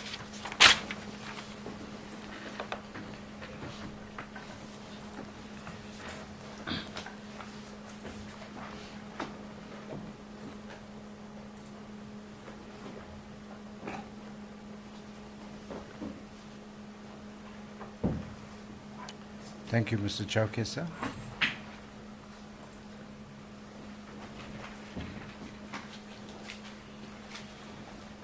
As the court pleases, my lord, may I be permitted to hand in a copy for the ease of the court as I read through the affidavit. Thank you. Thank you. My lord, we are bringing an application in terms of Section 159 of the Criminal Procedure Act 51 of 1977. And we are submitting the affidavit of accused number 5 in support of this application. Before I make my submissions, may I be permitted to read the affidavit into the record? Just help me. This is an application on behalf of accused number 5. As the court pleases. Generally, is it not so that one brings in a substantive application? It would cite the accused number 5 as the applicant and the state as the respondent. In re Musa Kekana and 4 others. Is it not so? Indeed so. However, what I decided to do, it could be seen actually as a, but I've indicated that it is state versus Musa Kekana and 4 others. But if the court wishes, we can correct that and have it printed and. Okay, but anyway, let's just proceed. Let's proceed. As the We court, can always deal with the form of it at a later stage, but you can continue. as the court pleases, my lord. I'm Tabiseng Zandile Nzama, resident at the address which I prefer not to read aloud. It will reflect on the affidavit, do hereby make an oath and states that I'm the fifth accused in these proceedings. The facts contained herein are, unless otherwise indicated, are within my personal knowledge and are true and correct. This application is brought in terms of Section 159(2) BB of the Criminal Procedure Act. The indictment contains 25 counts. I'm charged only in count 15, 16, and 25. I'm not charged in the remaining 22 counts. A substantial portion of the evidence to be led by the state concerns allegations, transactions, and events that relate exclusively to my co-accused and in respect of which I have no direct interest or involvement. During the hearing of such evidence, I remain present only as an observer. The evidence concerns allegations in respect of which I have not been indicated and does not require my participation, consultation with my legal representative, or the provision of instructions relevant to my defense. The effect of my compulsory attendance is that I'm required to be present throughout every day of what is anticipated to be a lengthy trial, notwithstanding the significant portion of the proceedings have no bearing on the charges that I'm called upon to answer. My continued attendance during evidence that does not implicate me serves no practical purpose and places an unnecessary burden upon me without advancing the interest of justice. I fully appreciate that an accused person has a duty to attend his or her trial, and I have every intention of complying with that obligation. I do not seek to absent myself from proceedings concerning the charges that I face, nor do I seek to avoid standing trial. My application is confined to those portions of the proceedings dealing exclusively with the 22 counts in which I have not been indicated, sorry, my lord, I've not been indicted and which do not concern my defense. My legal representative and counsel will remain in attendance throughout the proceedings. Should any evidence arise which directly or indirectly concerns me, my legal representatives will immediately notify me, and I undertake to return to court with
On the contrary, the prejudice lies in requiring my attendance throughout lengthy proceedings dealing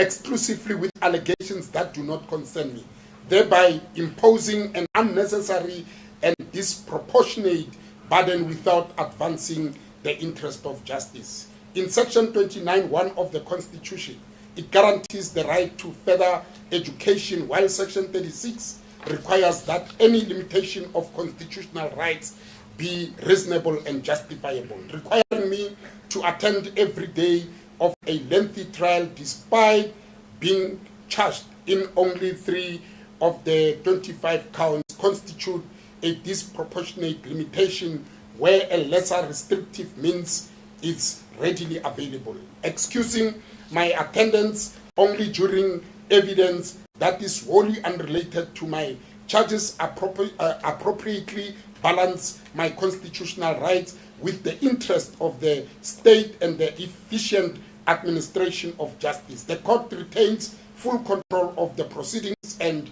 may direct my attendance whenever it considers my presence necessary. This application is made bona fide and solely to avoid the unnecessary prejudice occasioned by my compulsory attendance during the proceedings that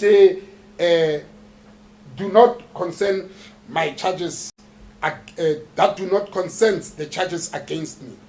I remain committed to standing trial, complying with every direction of this honorable court, and attending whenever my presence is required.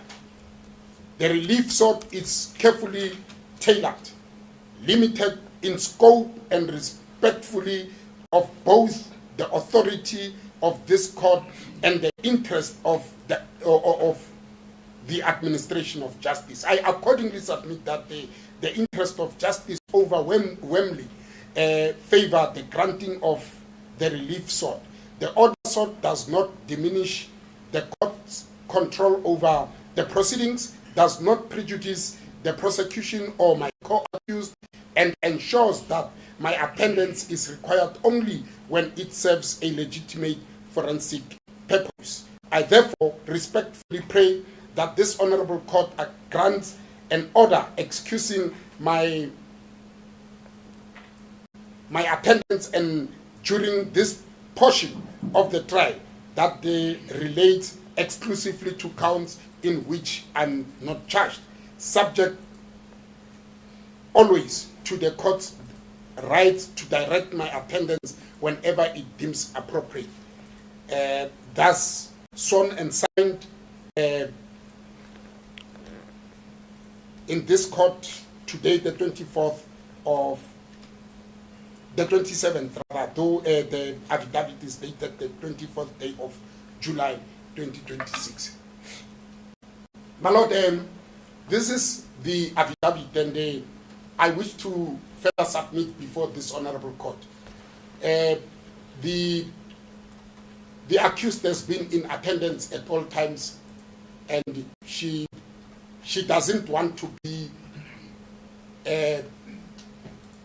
relieved of attendance of this court whenever it is necessary for her to attend. I have canvassed this issue with my learned colleagues, and I will not answer on their behalf as to whether they object or agree to the application. And this is the application that we are bringing to this honorable court.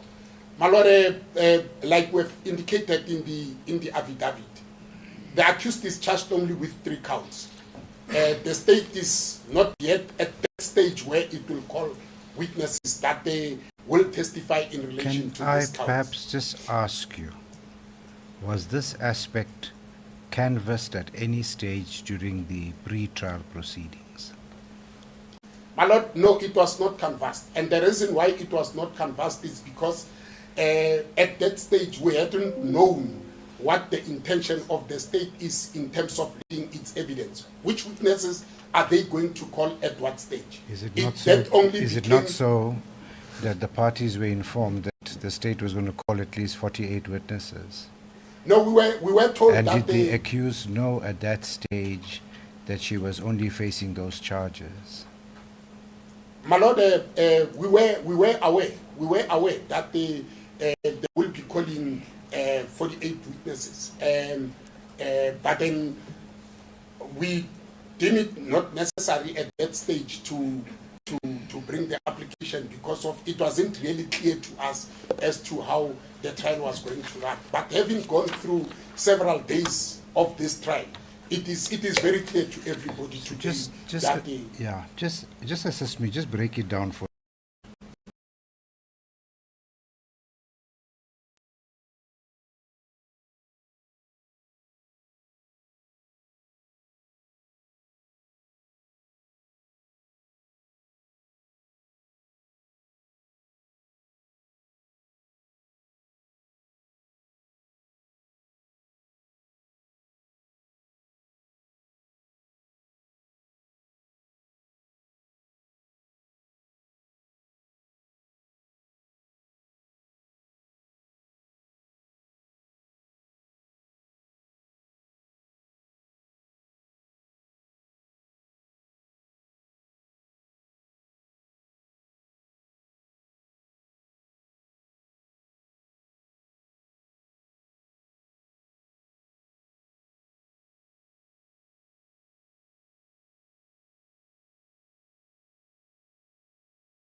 Numeral 2, that circumstances relating to the illness or death of a member of the family of that accused make his absence from the proceedings necessary, semicolon, or B, any of the accused is absent from the proceedings whether under the provisions of subsection 1 or without leave of the court.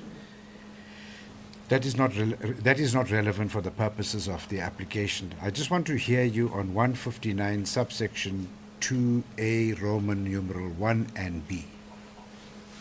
my lord, to be honest with you, it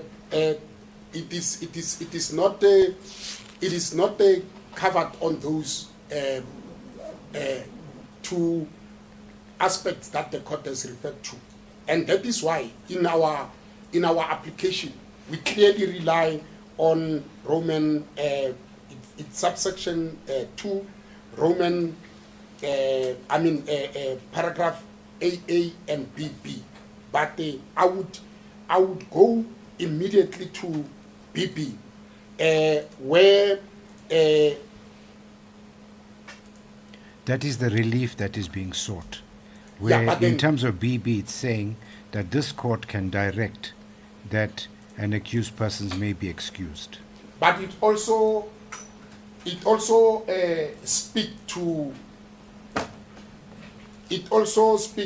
if you look at the 2A Roman figure 1, it talks about the undesirability. So once immediately it is undesirable, and the undesirability where are you referring to? Just tell me quickly.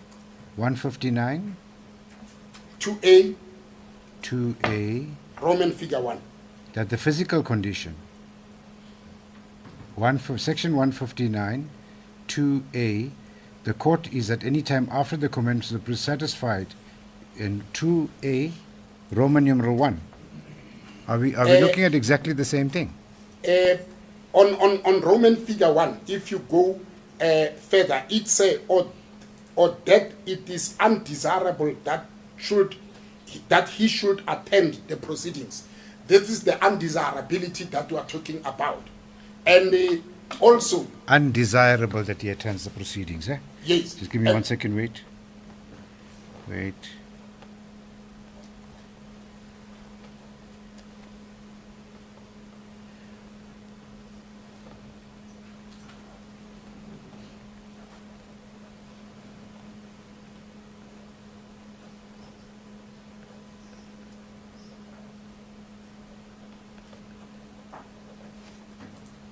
Yes. And also, my lord, the fact that it is in the discretion of the court has a discretion, despite the fact that you are bringing an application and you are showing reasons for our applications. The court still has a discretion. The court can still say, I concede, or your application is dismissed. You see, if the court understands the law as it stands, Section 159 generally sets out 3 instances, and perhaps you can just help the court to unpack this.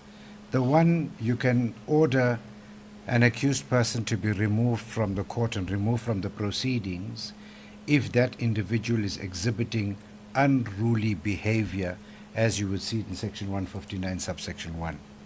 Then the second instance would be perhaps a family emergency or incapacity on the part of the person, 159.2. And then 159.2 and 3 would deal with instances where the continued presence of that individual in the proceedings is undesirable or prejudicial to others. So, do I understand it at the outset that despite the fact that the circumstances of accused number 5 do not fall squarely within the purview of Section 159, the accused is saying, notwithstanding that fact, I am asking the court to find the fact that I am studying currently and that my continued presence in court is undesirable, and that the court must exercise its discretion and lean in favor of myself and ask and grant me leave to not be seated here during the course of the trial. Is that how I understand the application in and basically what the accused is saying, she is saying, I'm not going with my legal representatives. My legal representatives will at all material times be in court to protect and preserve the rights. Yeah, the ordinary default position in terms of the law and the Constitution, is it not so that all criminal proceedings should and must take place in the presence of the accused? Indeed, it is so, and that is why there are, in the absence of a better word, let me say exceptional circumstances. This accused is sitting here. She is facing only 3 of the 25 charges. Right. Can I just pause you on that point and direct your attention specifically to paragraph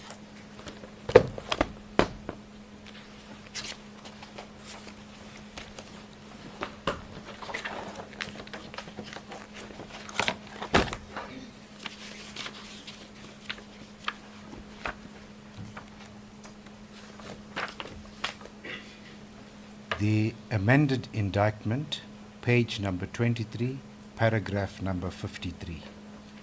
I'd like to direct your attention there too. Or maybe I can just assist you, I'll read it to you.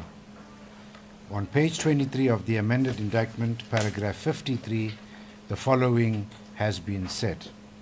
The state will further allege that at all relevant times, accused 1 to 5, as per the charges they are charged with respectively, and possibly together with other persons not before court, acted in concert with one another, in the furtherance of a prior criminal agreement and or common purpose to commit the offences listed in counts 1 to 25 in the indictment. It is unknown exactly when and where the prior criminal agreement or common purpose was formed, and who all the other parties thereto were. but it is alleged that the criminal agreement and/or common purpose existed immediately prior to the offences and continued for the duration thereof. If the court understands the indictment and what had transpired during the plea proceedings, at all material times as per the indictment, all the accused persons before this court are charged with the doctrine of common purpose. Am I correct? I wouldn't entirely agree, and I'll give my reasons why I do not agree. But before you disagree, let's just start at the beginning. What is the purport of paragraph 53 of the indictment, and what should and must the understanding of this court be regarding the provisions of paragraph 53 on page 23 of the indictment? Exactly how the court has put it. There is no any other way in which any person can put it better.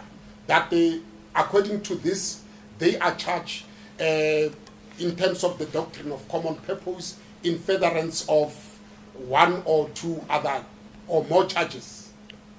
But as matters stand, it is a common understanding between the legal representatives for accused number 5 and the state that particularly accused number 5 is charged on only 3 counts, which will be count 15, 16, and count number 25. And we are here, my lord, with our legal representative. Perhaps I need also to say this. One, if one look at the charges in which we are charged, which is money laundering, these charges, one can say that they do not interact in any way with any of the charges. But if one reasons that way, that would be incorrect. However, we are here as legal representatives for accused number 5 to preserve and protect a right, to ensure that should there be any other witness, not in related to the 3 charges, but that would want to bring any link in evidence to these charges, we must be there as legal representatives to protect and preserve her rights. But the charges that we are facing, and that is why accused number 5 did not plead to all the charges. She only pleaded, and she was requested to plead on only charges 15, 16, and 25. But what must the court make of paragraph 53? My lord, I understand what paragraph 53 is saying. Paragraph number 53 might be talking about the doctrine of common purpose, which doctrine, in the event, in any evidence by any witness that may be called by the state, we will be here to look at it and will be challenged. Yeah, but what the court is saying at this point in time, right at the cusp of the proceedings before this court, can this court make a decision regarding paragraph 53 as to what the state is going to allege and what the state is alleging, save for ex facie what is contained in the indictment? Personally, I wouldn't be expecting the court to pronounce on paragraph number 53 of the indictment. Because on the face of it, the indictment is saying at all material times, accused persons, you are all charged together in respect of counts number 1 through to 35 in terms of the doctrine of common purpose, and that is what the state is alleging. So all I'm putting to you, and just want to let you as the representative of accused number 5 to unpack this specific aspect for the court so that the court can apply its mind to this aspect properly, having due regard, 1, to the fair trial rights of the accused, 2, to the interests of justice. One needs to very carefully balance those 2 opposing rights that the court is facing in this application. And all the court is saying to you, is it proper at this stage, after leading the evidence of 2 witnesses, for the court now to be able to pronounce on what the state has put in paragraph number 53? My lord, if the court looks at the, and let's concentrate on already the two witnesses that have been called before this court. The evidence of the two witnesses that have been called already before this court. There's no evidence that implicates accused number 5. There's no witness that has said anything that concerns accused number 5. I don't know of any other state witness that still has to take the stand. But it is my understanding that there is no witness except when we come to those charges. The only time one would have to look at paragraph 53 of the amended indictment. And I'm saying this without prejudice. My lord, if there would be any witness that would be called and that would say any monies that we are charged with as under money laundering could have been monies that are related to specific charges. And we are not sure at this stage, and I don't want to get into that. I'm not sure as to whether the state is going to call a witness to that effect. And I don't want to entangle myself in issues preempting what might happen. But as matters stand, this is the position.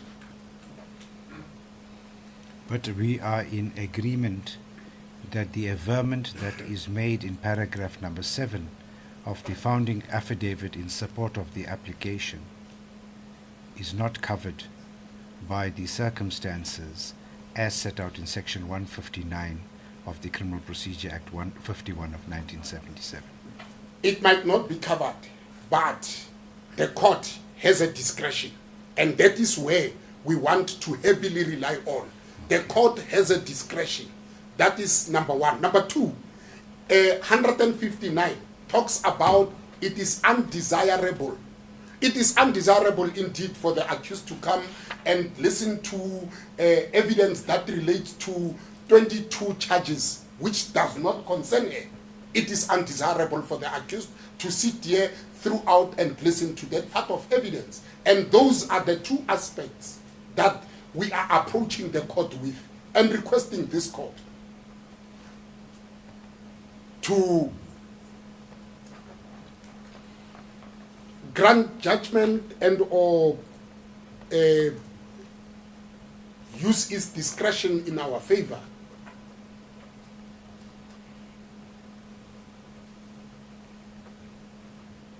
Unless if the court wishes to hear me on a specific aspect. I'll come back to you just now. And I will also have to come back on paragraph number 53 once I've heard the attitude of the state.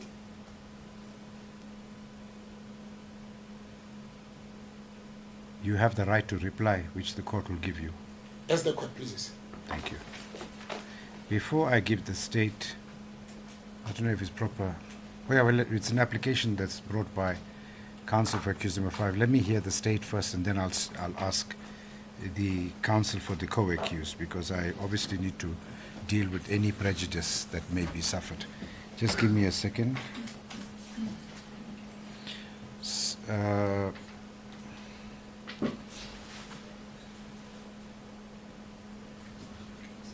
For the purposes of the application, would anyone have any objection? Although it's in the long adjournment, but can we just please try and dispose of the application? We'll work into our long adjournment. Mr. Gissing, do you have any objections, sir? No. Mr. Grovier, sir? No objection, thank you. Mr. No objection, my lord. Thank you. Mr. Chauke, do you have any objection if we entertain your application now in the long adjournment? Do you have any objection if we continue in the long adjournment to try and finalize your application? I'm in the hands of the court. Thank you so much. The accused, are you comfortable? Can we continue? Thank you most kindly. Yes. Thank you, my lord. And firstly, I just want to place on record that we had an opportunity to peruse the electronic version of the statement, so we're not in possession of the hard copy yet.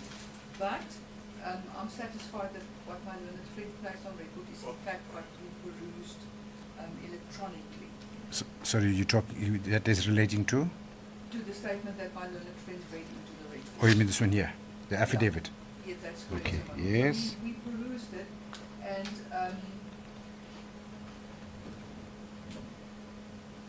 so that is Would you like me just to, I'm happy to give you, you sure? no, my lord, it's not Okay. necessary. Thank read you. it and I'm happy with the content. Yeah. To address the board on. My lord, it is so that it is quite a unique situation, and I've looked at the legal arguments put forward by my learned friends. So, firstly, the closest that I could get to the application of Section 159 is indeed that portion that refers to in 159(2)(a) Roman 1, where it refers to that it is undesirable that he should attend the proceedings. That's the closest that I could get to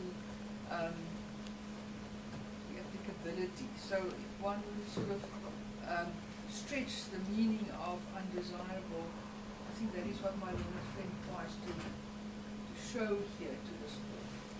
Now, the question is, under the circumstances, I would submit that, and I'm in agreement that they only pleaded on 3 counts.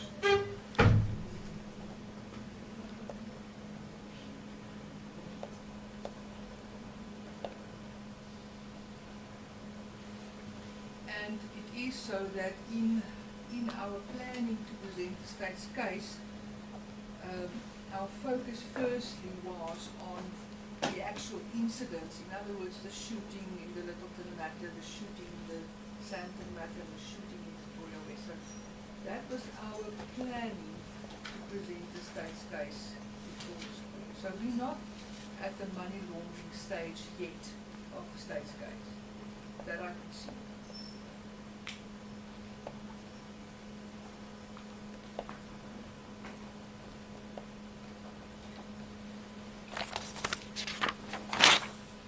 Yes. So, my lord, with that in mind, I need to place the following on record, and my learned friend is quite aware of that fact, is that the only aspect that involved with case number 5 is the fact that the state will allege that the BMW that was used in the Littleton matter. Sorry, 1 second.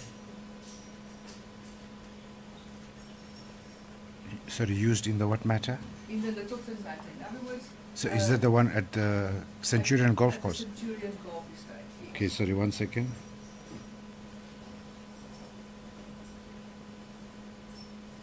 Yeah. The only evidence that the state has that refers to accused number 5 is a 212 statement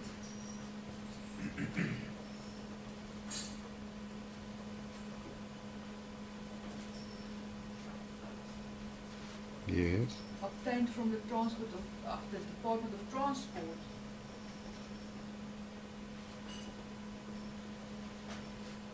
Yes. indicating that accused number 5 was at some stage the registered owner of that BMW.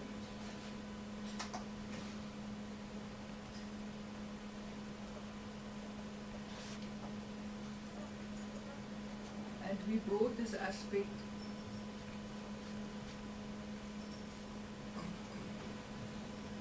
That's the BMW 335.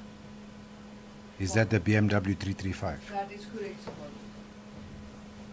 So we brought it to the attention of council, and we've already discussed it between ourselves, and that aspect seems to be not in dispute between the state and council for accused number 5. They in fact indicated that they will have no objection if that statement is just summarily handed in terms of section 112.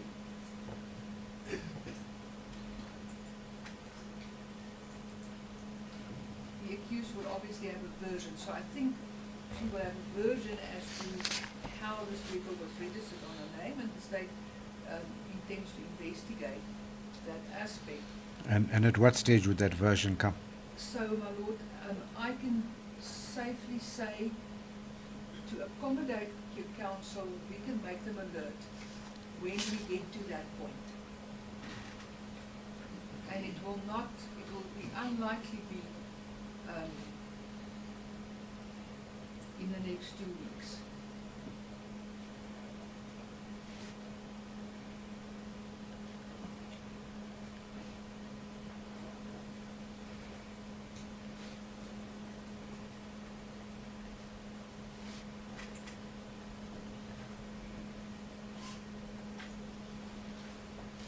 That's the one aspect. Then, my lord, the court raised the aspect with regard to common purpose, what we refer to in the summary of substantial facts. And it is so, and that is why we phrased it the way that we phrased it. If I can just have a hard copy at my disposal.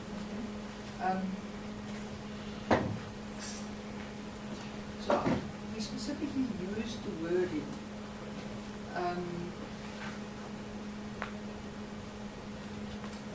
accused 1 to 5, as per the charges they are charged respectively. So the intention of that phrase was, my lord, to distinguish each charge in relation to each accused. In other words, we, for instance, charge accused number, let's get an example here.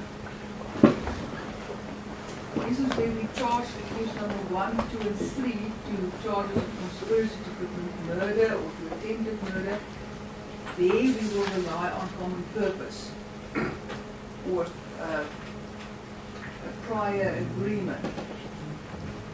But obviously, because accused number 5 is not charged there, the state cannot in law make sound argument out that she is now part of that conspiracy.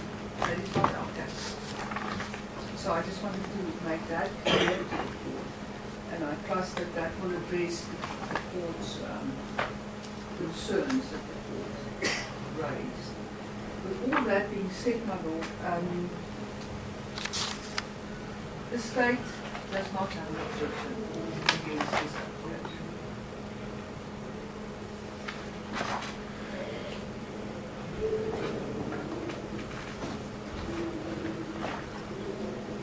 Thank you.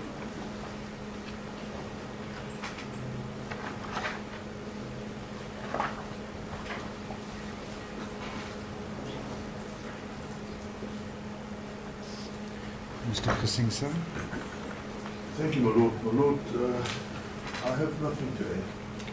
And I can also place on record that we do not have any objection against the application brought by the job.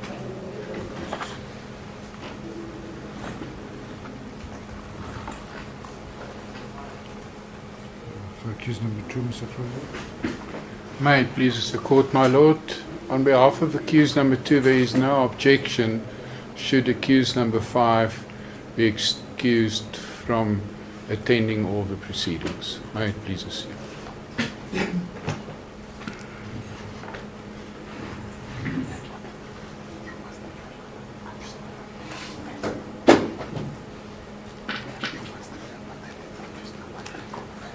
For accused number 3 and 4. No objection, my lord.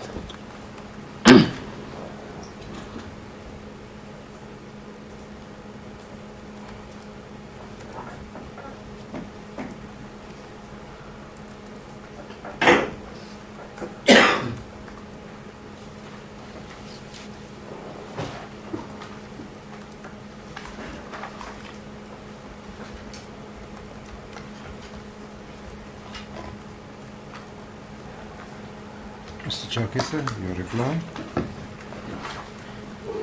As the court pleases, my lord. My lord, the only thing that Just from what I hear, there's no what objection. what I understand, despite the fact that your circumstance, the circumstance that you spell out in your affidavit in support of your application, the state is conceding that it would be undesirable to allow accused number 5 to be here. So although it's not provided by the law, this court is asked to exercise its discretion. As the court Is pleases. that how I understand it? Indeed so. And is the court generally bound by the attitude of the state where it says there's no objection? No, the court is not bound by the attitude of the state, and that is why, for all intents and purposes, I've always been arguing or submitting that it is the discretion of this court. The court has a discretion, whatever the court decides. But we will humbly pray that the court. Can I just also ask you, Mr. Chauke, I forgot to ask you initially, how long do you anticipate the absence of accused number 5 will be from these proceedings? We do not have an anticipation, and we will be. I will always be every day when we adjourn, be in contact with my learned colleagues from the state to see what line are they taking, and if by tomorrow, for example, the accused is required to attend, they will inform me. Through the attorney, we will inform accused number 5 to attend.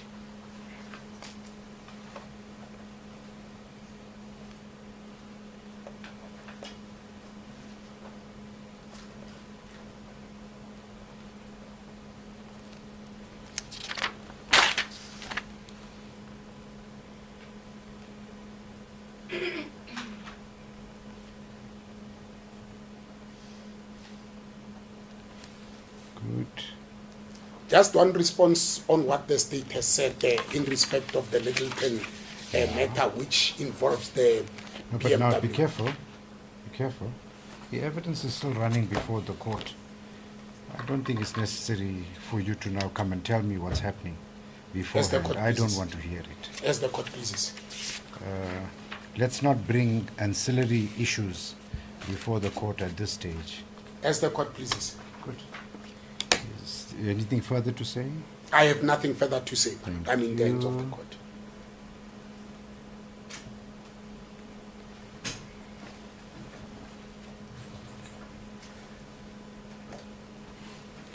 Good. The court has listened to the application and the submissions. It needs to apply its mind to the submissions as well as the relevant law, and accordingly it would be an appropriate point for us to take the long adjournment. The accused may rise. Thank you. We're going to take the lunch adjournment at this stage until 1400 hours. Accused number 1, 2, and 3 are in custody. You shall remain in custody. Accused number 4 and 5 are out on bail. Your bail is extended until we return at 1400 hours. The court will then hand down its ruling in relation to the application. Good. Thank you. The court, then, having no further order of business for the time being, is going to take the adjournment. All rise.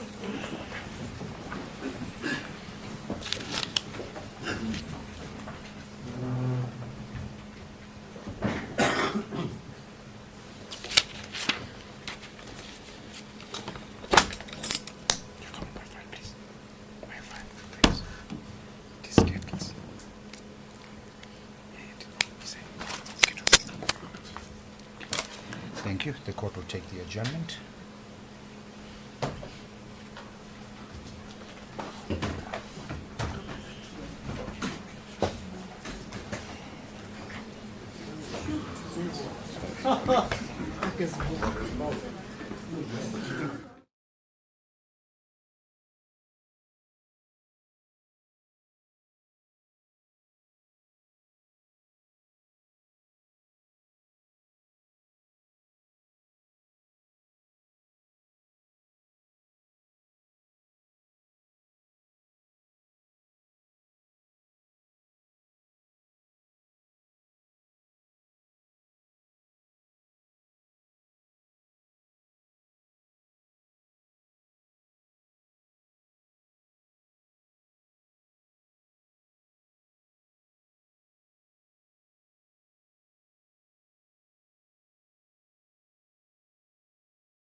This is case number, record. This is case number SS 98 of 2025 in the matter of, or in the application of one Zandile Tabiseng Nzama being accused number 5 before this court in Re Musa Kekana and 4 others.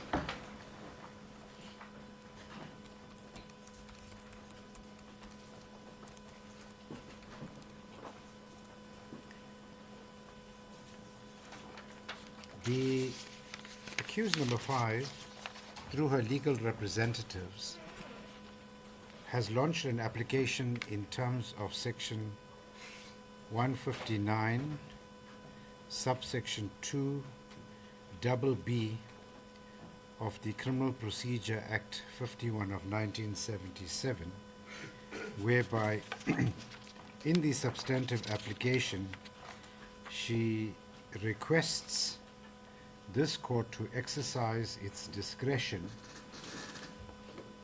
relating to requesting a leave of absence from the proceedings, which she captures in paragraph 7 of her affidavit.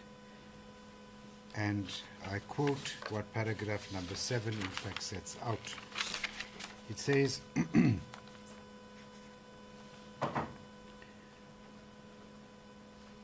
in addition to the prejudice arising from my compulsory attendance during proceedings unrelated to my case, I am presently enrolled with Stadio Higher Education, where I am pursuing a Bachelor of Commerce Honours degree under student number 219-21366. The lengthy duration of this trial, together with the daily travel between Pretoria and Johannesburg, consumes the greater part of each weekday. By the time court adjourns and I return home, I am physically and mentally exhausted, leaving little or no meaningful opportunity to devote to my academic responsibilities. Paragraph 8 essentially indicates that her studies have been adversely affected by her continuous attendance at the proceedings, despite the fact that much of the evidence does not in fact concern accused number 5 during the course of the proceedings.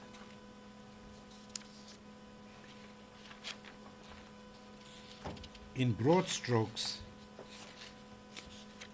the accused is applying to this court to be excused from the proceedings moving forward up until the time that the state will lead evidence in respect of the counts which she indicates she is involved in, which are counts number 15, 16, and 25.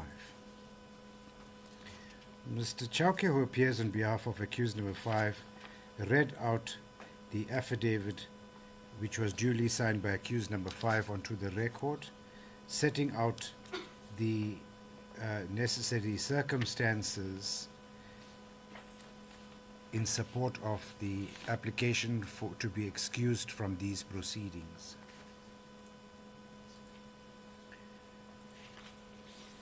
Counsel for the state, Ms. Leroux, has indicated to this court that in principle the state does not have an objection for accused number 5 to be excused from the proceedings. She dealt with the concern that the court had in relation to paragraph 53 of the indictment which the accused faced before this court, and more specifically the allegation that the state makes in the indictment on page 23, paragraph 53, relating to the doctrine of common purpose, and explains that the doctrine of common purpose does not extend completely to everyone, but extends to each one to a certain extent. The remainder of the accused persons, being accused number 1, 2, 3, and 4, through their legal representatives, do not oppose the relief that is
strokes, essentially what the accused is asking of this court, and that is that this court must allow her to be excused from attendance, as it is undesirable for her to be seated for the duration of this trial when the evidence that is being led does not directly concern her in respect of the other counts. Section 159 of the Criminal Procedure Act outlines the specific legal exceptions that allow a criminal trial to continue in the absence of the accused. The Criminal Procedure Act generally requires an accused person to be physically present in court to ensure a fair trial. However, Section 159 sets out the primary exceptions. The first one is, in terms of Section 159, subsection 1, is where there is unruly behavior. If an accused conducts himself in a disruptive, unruly, or obstructive manner that makes the continuation of the proceedings in their presence impractical, the court may order their removal. The trial will then proceed in their absence. So that's the first one. The second one is physical incapacity or family emergencies, which is Section 159, subsection 2. Upon application by the accused or their legal representative, the court may excuse the accused if a physical or mental condition prevents them from attending, or if a severe family crisis such as the death or serious illness of a family member necessitates their absence. That is the second instance. The third one is prejudice to others. That's looking at Section 159, subsection 2 and subsection 3. If an accused person is absent, whether removed under subsection 1 or without the leave of the court can order the trial to proceed if postponing it would cause undue prejudice, embarrassment, or inconvenience to the prosecution, co-accused, or witness. So that, in broad strokes, is what Section 159 provides for in these circumstances. The court has duly noted that the Ms. Leroux, on behalf of the state, does not oppose the relief which is being sought by accused number 5, has explained the provisions of paragraph 53 of the indictment, but has added on that the state has considered one piece of evidence that it perhaps intends leading, and that is in the Littleton docket, where we've heard the first witness Mr. Cele, come and testify before the court, that the white BMW 335, which is alleged to have transported the two shooters who fired shots at the first state witness, as well as the Mr. Sibonyoni, that particular motor vehicle was at some stage or the other registered in the name of accused number 5. The court has carefully considered the application that is placed before it, as well as the necessary relief which is being sought, and wishes to make the following points before it pronounces relating to the relief that is being sought. This application has seen the light of day during the course of the criminal trial. Mr. Chauke has conceded that at no stage during the lengthy pre-trial process, where this matter was postponed on numerous occasions and the pre-trial was being dealt with between the state and the defense, this particular issue was never ever deemed appropriate or deemed necessary to raise during the pre-trial proceedings.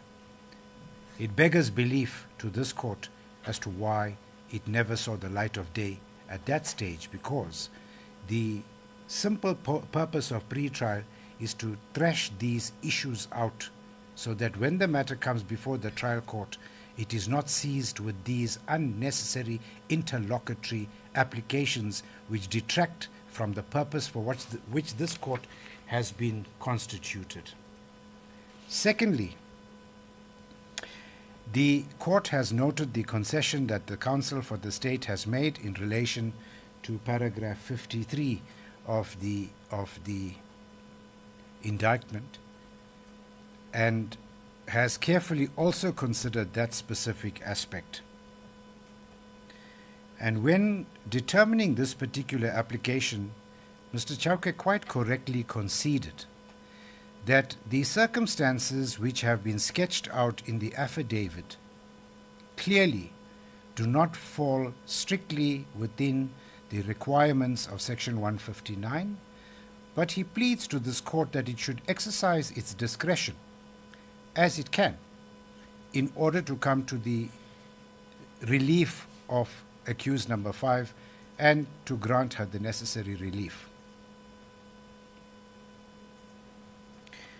During the time that this court was considering and pondering upon this particular application relating to the relief that is being sought, it was reminded of something that it in fact had read and which I'd like to share with counsel. It is an aphorism which this court was reminded, and I'm told it was attributed to one Justice J.R. Mida, formerly of the Delhi High Court, who is reported to have said the following in his farewell speech upon his retirement in July 2021. And I quote, "Both the parties know the truth. It is the judge who is on trial." Close quote. So the truth of the matter is, in a trial, both the parties know where the truth lies, for it is the judge who is on trial. Close quote. Having carefully considered the fact that the application that is before the court does not meet the necessary threshold as set out in Section 159, despite the concession of the state, it is the court who is the trier of fact, and it is the court who must apply its mind carefully. The court has considered the prejudice that is going to be suffered by accused number 5 and balanced that prejudice to what the interests of justice will require in this particular matter. True, counsel and the attorney have indicated that they will be present during the course of the proceedings, whilst accused number 5 is not before the court. But the two individuals who are seated before the court simply are here before this court directly upon the instructions of accused number 5. It is the view of this court that at all material times, the two legal representatives are the creatures of their instructions, and they act directly upon the instructions that they should and must receive from accused number 5 during the course of the trial. For if accused number 5 is not here, there could be a reasonable possibility that something could miss their attention and at the end of the day could fly in the face of accused number 5's right to adduce evidence, to challenge evidence properly, and ultimately the right to a fair trial. And therefore, in the circumstances, ex abundante cautela, having carefully considered the arguments for the grant of the relief that is being sought and measured that against what is required by by Section 159 in the Criminal Procedure Act, it is clear on any interpretation of the contents of the affidavit that the application simply does not meet the necessary threshold as envisaged by the provisions of Section 159 of the Criminal Procedure Act 51 of 1977. In the circumstances, having read the documents filed of record, heard counsel, and having considered this matter, the following order is made. It is ordered that the application for the relief to be granted in terms of Section 159, subsection 2BB of the Criminal Procedure Act 51 of 1977 is hereby refused. Thank you. That is the order of this court. As the court pleases.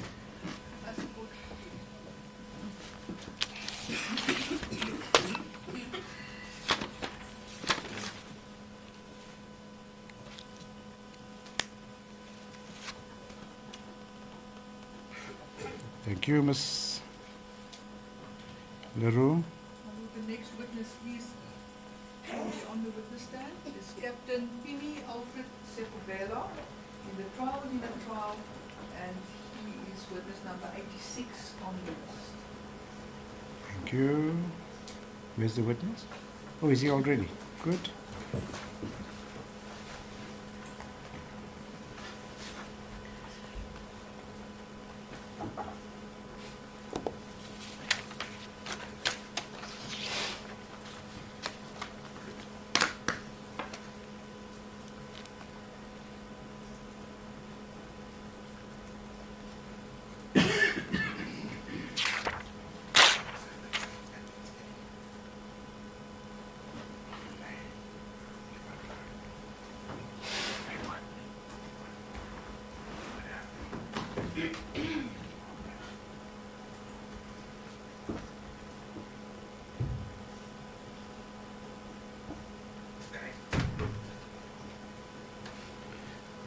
So what is your rank?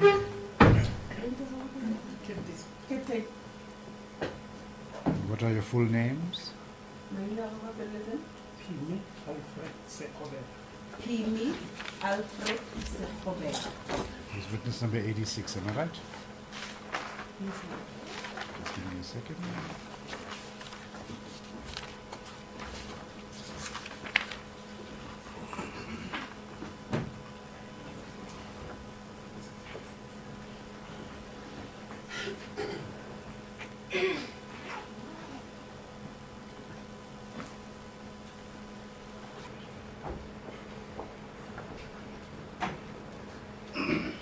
Counsel, we covered in that regard. Mr. Kirsten, are we comfortable?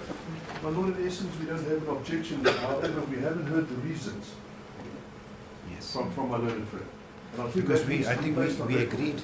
we agreed that it was going to be on a case-by-case basis. Am I Yes, right? correct. Mr. Krovier, sir? I share the same sentiment that's been expressed on behalf of accused number 1. Perhaps if we know the reasons, then we can address your worship properly. On our side, we have no objection for the proposed non-sharing of the visuals. Mr. Chowke, sir? No objection. Thank you. Just give me 1 second.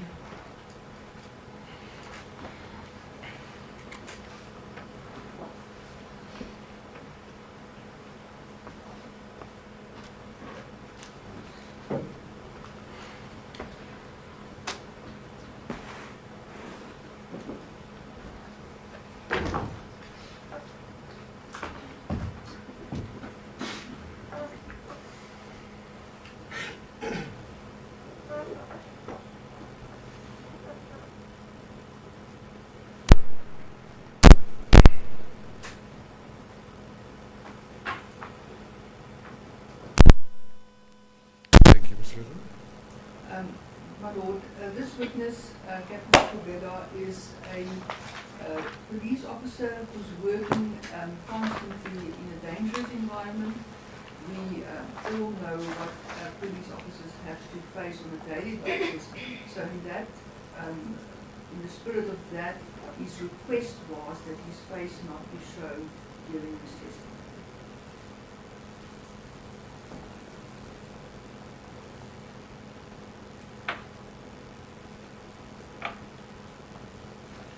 Mr. Gesang, sir? No objection. Thank you. Mr. Krovia, sir? With respect, I submit that the reason that has been advanced will probably apply to all the witnesses in this matter and all the police officers. I submit with respect that that is not sufficient grounds for the witness' pictures not to be shown.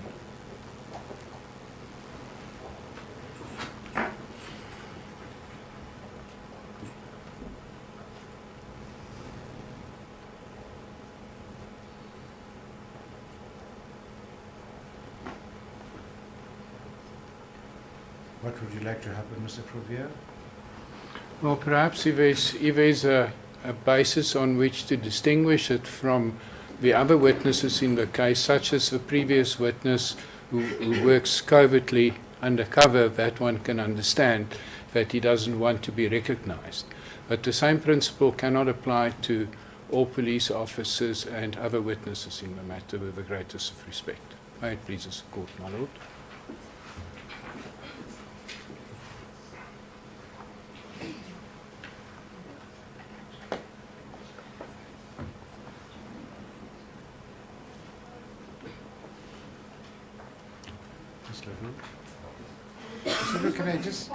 Can I just before I hear you, can I just ask you a question?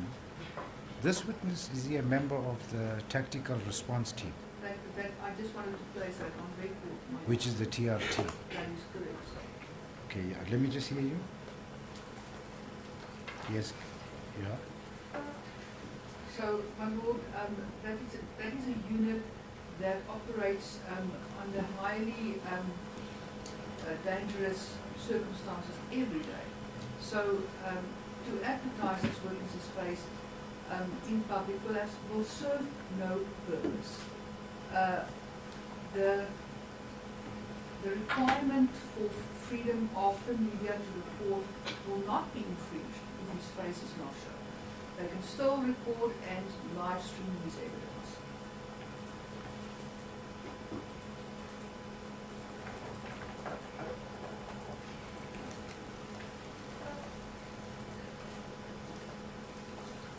Mr. Krovia? Thank you, my lord. I believe we have now heard some motivation for this specific witness's evidence for his face not to be broadcasted, so I will leave it in capable hands of the court to And determine. generally, if the court understands it, but members of the TRT are normally, they wear a mask, am I right? That is correct. And they're always wearing a specific type of a uniform. Yeah, that is Okay. correct. Thank you for that concession, Mr. Krovia. As the court pleases, Lord. Okay, now that we've got that out of the way, Captain Sekubela, the court just wants to indicate to you, you must please just speak up loudly and clearly. Whatever you are saying in court, the microphone before you with the red light is recording what you are saying, and the recording equipment in front of you is recording your voice. You must please speak up loudly and clearly, okay?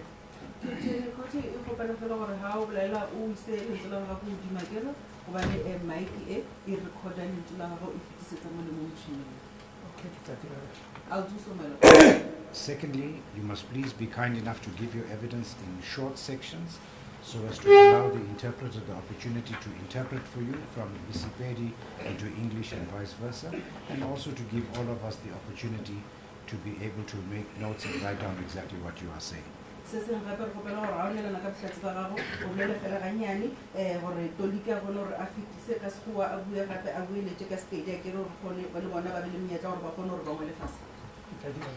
do so, my lord. Thirdly, the court wants to indicate to you that at any point in time, if you so desire that you want to take a comfort break, if you are tired, whatever you want to stop for, please indicate, advise the court, and the court will assist you accordingly. Se seng gape ga eba go na le nako mo o tlo kopelang monyetla gore o nyaka ya ntlwaneng o shapiwe ke moya wa kgopela gore ba o fe monyetla o ba tla o fa monyetla o kgone gore o phuthuloga. I'll do something. Lastly, you're more than welcome to take a seat during the course of your testimony. Se seng gape gore o dumele gore o ka dula fatshe ga eba o nyaka o neelana ka botlhatse ba gago o dutse fatshe. Would you like to take a seat? O ka rata o dula? Yes, my lord. Take a seat, thank you. Kana dula re lemoga. Are you comfortable? O comfortable? Yes, I am, my lord. Do we have your permission to continue? Re na le tetla ya gago gore o ka tswela pele. Yes, my lord. Ms. Leru, can I perhaps just inquire from you? Captain Sekopela, is he being called as the second witness in the trial within the trial? That is correct, sir. Thank you. So he's the third witness in the trial, but the second witness in the trial within the trial. That is correct, sir. Thank you so much for that.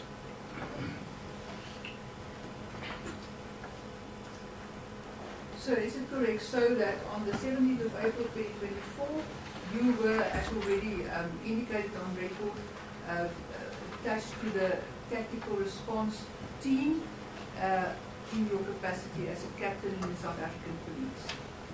Mhlompheki nto re ka di 17 tsa April 2024 wena ya ka o so tlhalositse recording gore no le leloko la TRT tactical response team ebile o le captain. That is correct? Is it sort of correct? So that in that capacity you were busy with an investigation that morning. Just please say yes or no. Ke nnete gape gore ka yona nako eo o eme mo seemong seo no se swere sa captain wena no se o le busy ka o etsa diphuputso tse itseng ka molato itseng wena karabo ya gago ke ea or out? No. Were you busy with an investigation that morning when you were on duty? Ka di 17 tsa April 2024 o no le busy na le diphuputso ha ne o le moshomong na ea or no. Can I just establish from you, I'm just trying to avoid hearsay evidence. So, is it correct so that you were part of the arrest of certain arrests that took place that morning? Ke nnete gore wena o boile o mongwe ba ileng ba tsamaya ba ile ha o no tshwariwa motho o tshwereng ka lona tsatsi le wena bo le gona mo. That is correct? Yes, so in that capacity, were you part of an investigation into a crime that morning? Ke utlwisisa jwanong o le mo seemong seo o bo o tseneletse na mo diphuputsong tsa molato o itseng mo go feleletse go tshwere batho wena o le gona? Yes. What crime were you investigating? Ke molato o feng wena no ira diphuputso ka ona? Ke molato wa polao. Murder.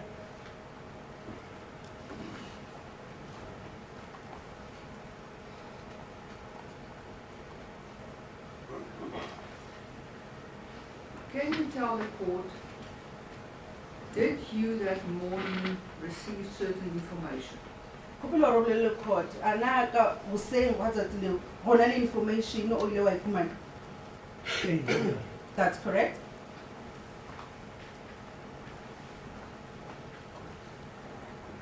What did you do with this information? E bo dira eng ka yona information eo? Ke ile ka share le di-colleague le other law enforcement ba ke dulang ke berekisana le bona. I shared the information with my other colleagues and other law enforcement partners that I normally work with. What was this information that you shared? Information e wile I share le di-colleague e be ile Ke o ba tsebisha gore o bile le polao ko Vereeniging. I informed them that there was a murder that took place in Vereeniging.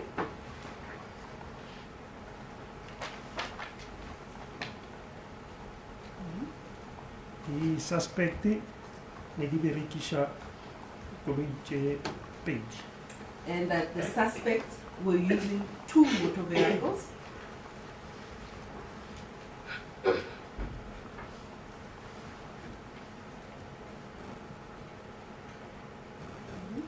Ya mathomo ne ile a white Hyundai i20.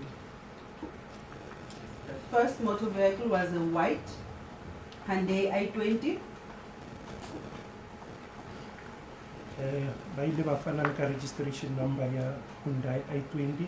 And the registration number of the Hyundai i20 was provided. Ilego FN 42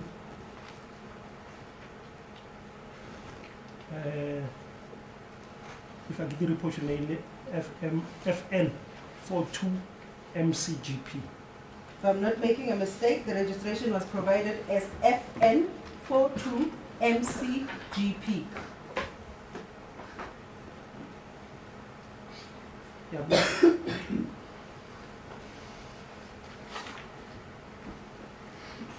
Apart from your police colleagues that you contacted, who else did you contact?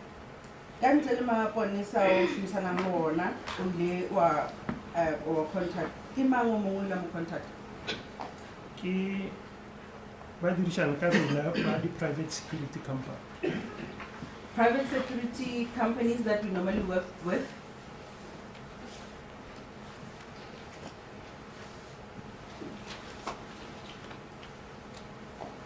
Yes, who was that?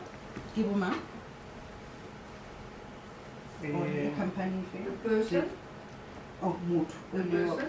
Mutu. O lengwa Chevalier. o mongwe o bona leile Christo re mmitsa ke Christopher, full name ke Christopher, but re mmitsa Christo Shepard. One of them is Christo. His full name is Christopher Shepard, but we normally refer to him as Christo.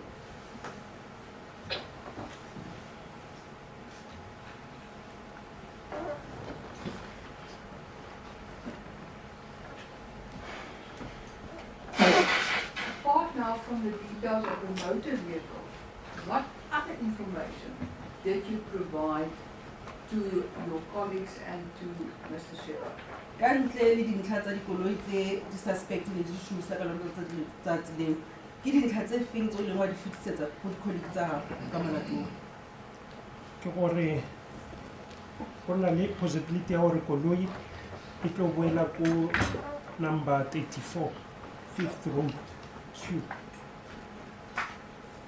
Other information that I passed to my colleagues is that there's a possibility that the motor vehicle will go back to number 34 5th Road in Q.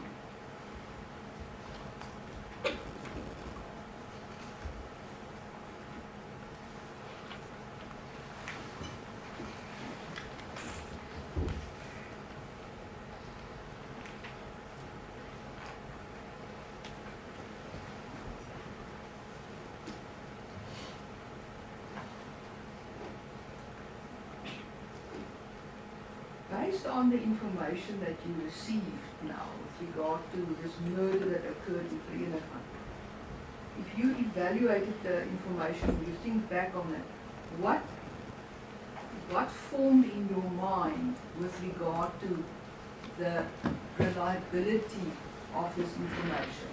Go ya ka information e wena o la ikhumana ka yona polao e diragetseng Vereeniging, wena ga se o dutse o naganela morago mo mogopolong wa gago go fitlhile eng ka botshepegi ba information eo?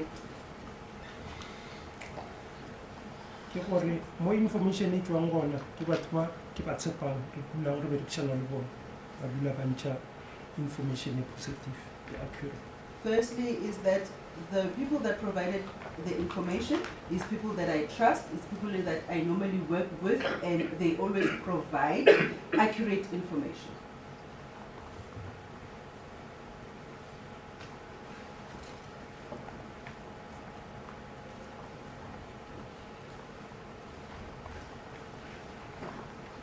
After you've now disseminated the information, did you get any feedback back, especially from Mr. Shepard? So o tsebisitse ka nako se o tsebisitse ge ka morago go se o tsebisitse bašomi mmogo le wena ka information eo, go na le information e nngwe le wa ikhumana go tla e tlang go wena e tswang go Shepard? Go bjalo. That is correct.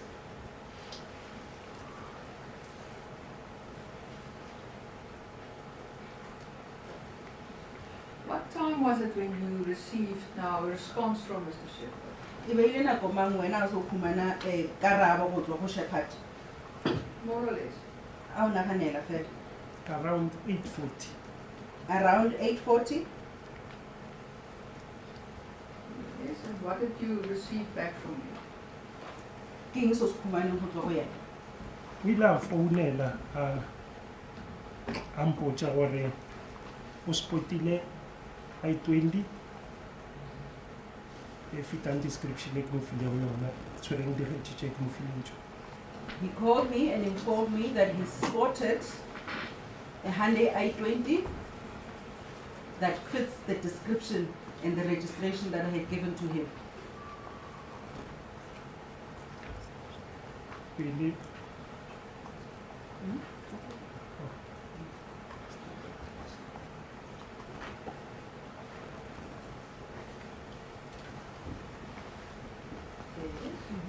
o ile a tlhaloša ka botlalo gore e fetile e tsena ko addressing ile ke mo filego yona e lego house number 34 5th Road Q.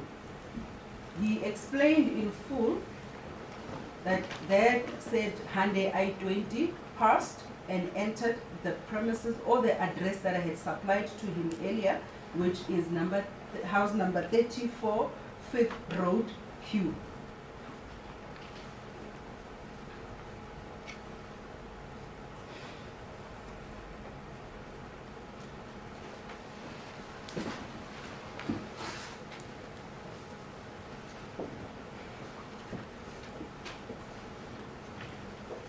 O ile a tlhaloša gape gore o bone banna ba batho ba baso ba babedi, 2 African men. He then explained again that he saw 2 African males.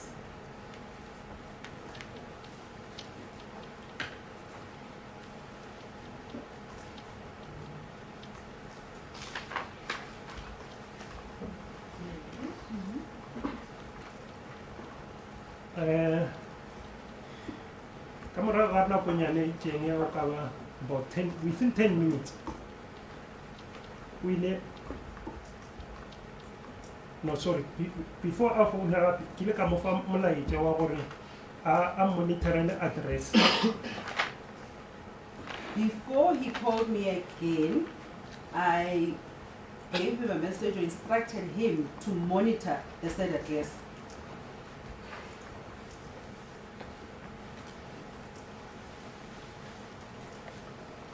Making sure I lose a visual address. And to make sure that he does not lose any visuals of that address.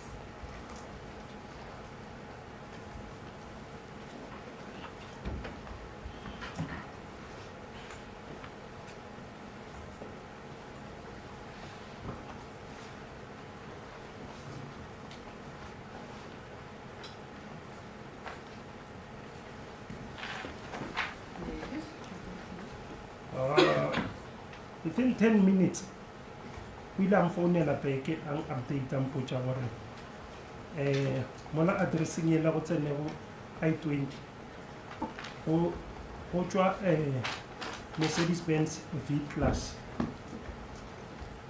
Within 10 minutes, he then called me back and informed me that at the premises that the Hyundai i20 had gone into, a Mercedes V-Class came out.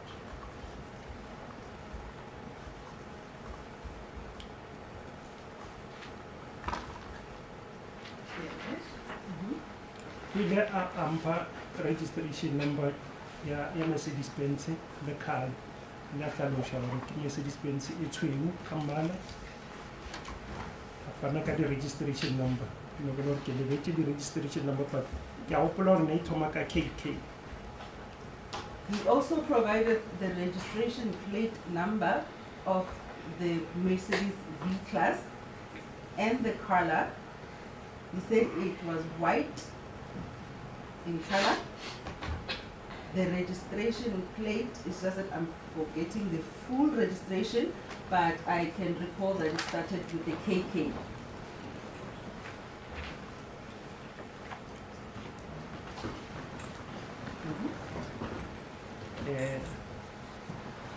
O ile a ntlhalošetša gore batho ba ba tšwang ka Mercedes Benz ke bona ba ba bonego ba tsena ka Hyundai i20. He also explained that the people that are coming out or driving out in the Mercedes Benz are the same people that drove in the Hyundai i20.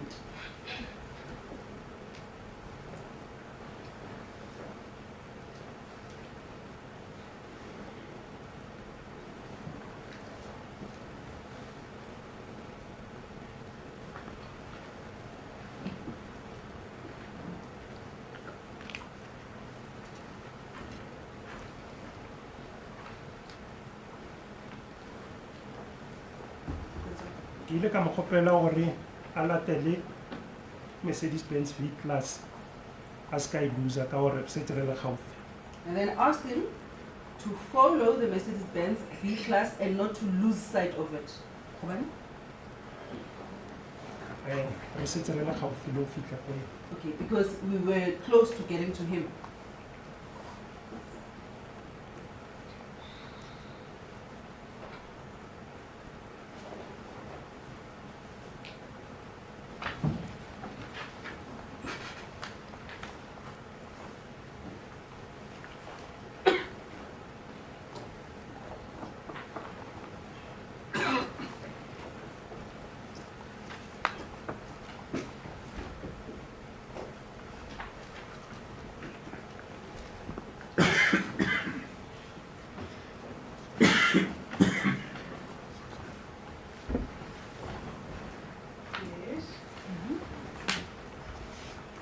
O ile a dumela gore o tla dira jang. He then agreed and said he would do so.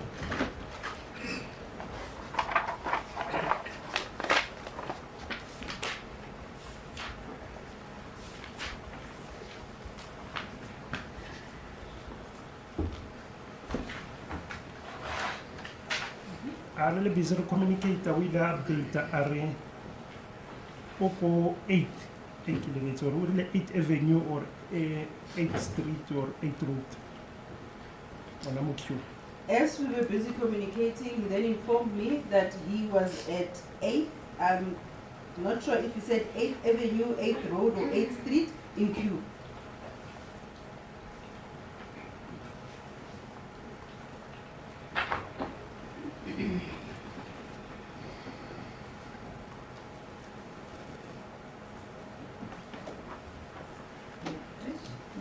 Ile a tlhaloša re ke tsena ka 8th Avenue ke tla e bona V-Class e white and go quiet mo strateng. He then explained that as I enter 8th Avenue, I will notice the white V-Class. It's parked on the street.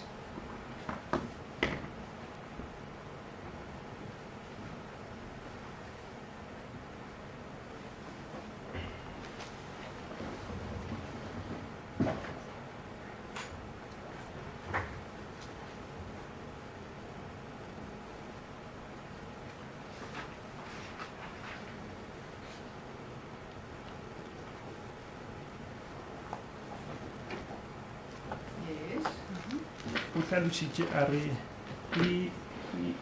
e eme ka mo lineng ya oncoming traffic.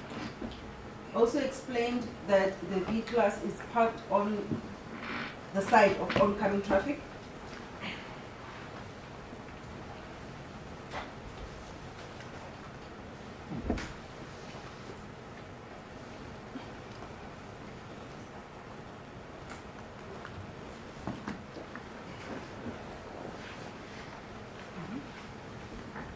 Ka ba ke mo tlhalošetše gore a re setse re le gaufi re joina 8th Avenue.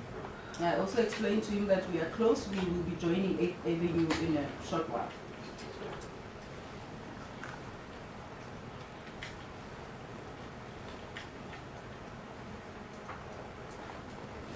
Ge re tsena ka 8th Avenue ke kgone go e bona distance ya ona e ka ba about 100 meters like is kana like a leading vehicle. As I entered 8th Avenue, I managed to spot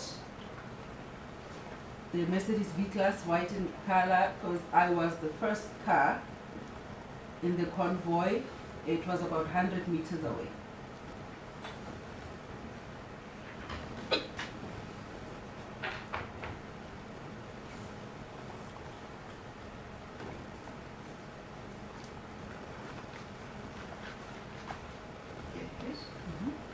Ke ile ka tlhalosetsa di-member tsa wa di-driver ka mo morago ga ka bare ka through the radio gore koloi re yang go yona e about 100 meters pela re. Then explained to the other members that I was with through the radio that the V-Class that we were going to is about 100 meters in front of us.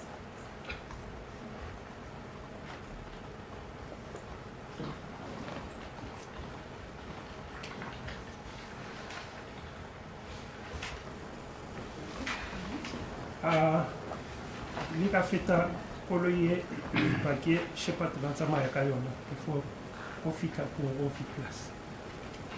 I passed the vehicle that Shepherd was driving before I reached the V-Class.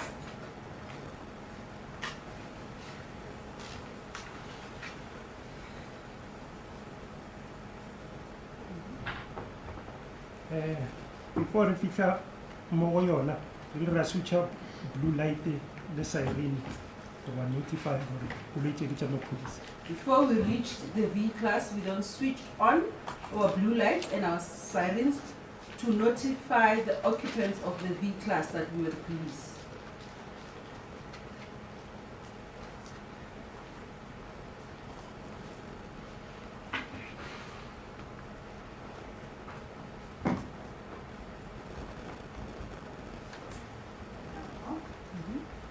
Re ra jumpa out mo dikoloing ra ba approacha ka maoto. We then jumped out of our motor vehicles and approached them on foot.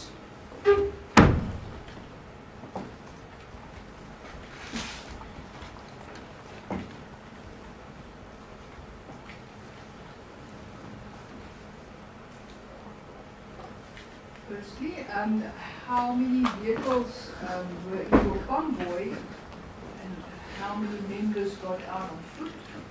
La mathomo nele koloi tse kae tse ne di convoy go ya kwa go Mercedes V-Class ibile ke maloko a e kae a maphodisa a ile a tswa ka gara dikoloi a ya ka maoto mo go koloi.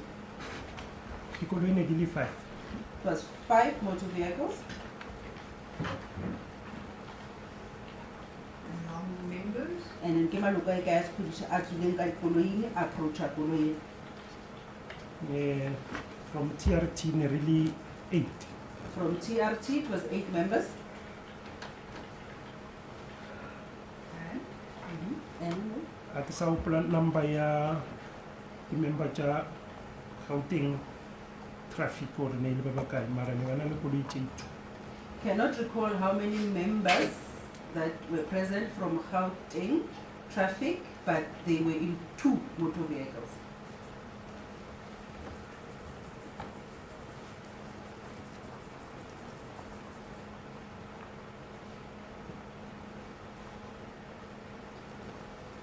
Yes. Were you armed? Very some, Hey, ne from yes, we were heavily heavily armed. Heavily armed. Or some yes. Yes. So you were approaching on foot, and what did you say or do then to get a reaction? No gape di sile dikoloi se le sepela ka maoto le itseng or le ntseng or le humane reaction. ke ile ka ba fa instruction ya gore ba ishe matsogo a bona godimo mo ke tlo kgonang go a bona. I gave them an instruction to raise their hands to where I can see those hands.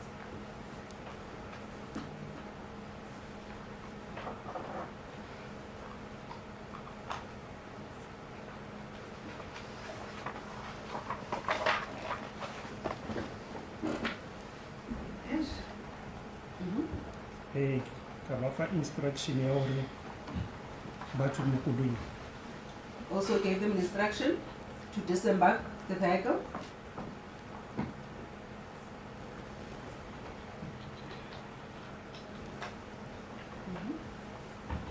Ne ke ile ka ba tlhalosetsa gore re tlo ba setša ra setša le koloi.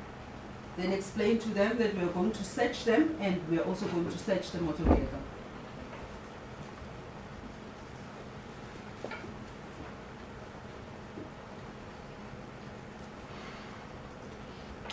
Before you proceed with that,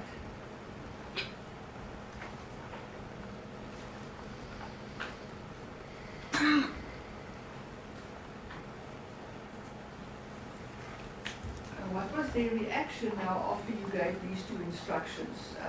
Put your hands where you can see it and disembark. Was there any reaction from the occupants? Reaction ya batho ba ne ba le ka gara V-class e a ne wena o ba fa mealetsa wa gore ba be matsogo a godimo mo wena o tlo kgona mo wa bona le gore ba tswe ka gara koloi ile ya ba eng reaction ya bona? They were cooperating. You're saying that they were cooperating. What did they do? Ha o re wena ne ba shomisana le wena ba entseng? Nako e ke thoma ke ba fa instruction gore ba emise matsogo a bona ba be mo ke tlo kgona go bona ba ile ba dira jalo. At the time that I instructed them to raise their hands to where I can see them, they did that. After ba cooperate le bjale ke le ka ba instruct gore ba tswe mo koloing ba ile ba tswa. And after they cooperated with their hands and I instructed them to disembark the motor vehicle, they disembarked the motor vehicle.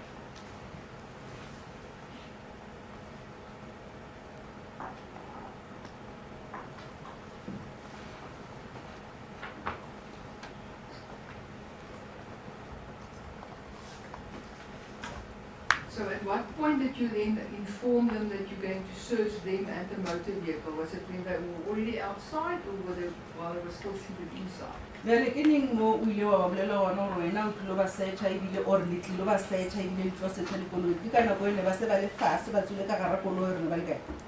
Nako e ba itswa ka koloi. When they were disembarking the motor vehicle.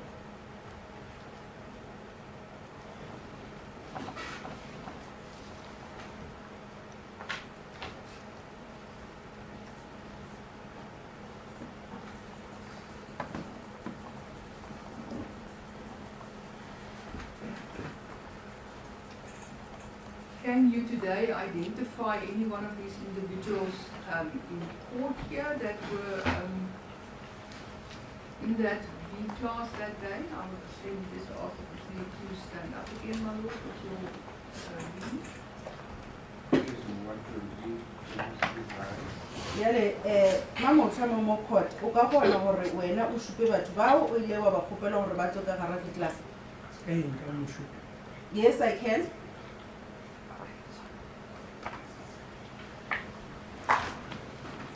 Sorry, just repeat that for a moment. I missed that. Can you let me have mamotla mo court o ka kgona go supa batho bao ne ba le ka gara V-class ba ba kgopela gore ba tswe? Nka mo supa. Yes, I can point him out. Yes, can you do that, please? Re kgopela gore mo supe. Nka ntwa a emeng ka mo setting ya left. Gaufi le number 1. Choose number 1. The male person or the gentleman that's standing next to number 1, accused number 1.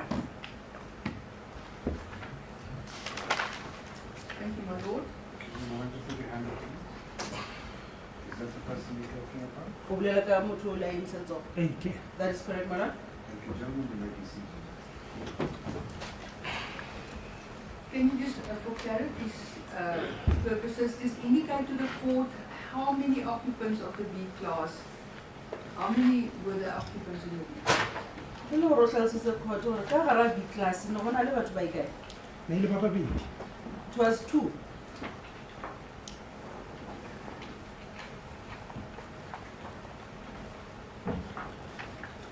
And from what side did accused number 1 get out of the V-class? Bjale mogananelo wa mathomo yena o tswile ka lehlakoreng le feng la V-class?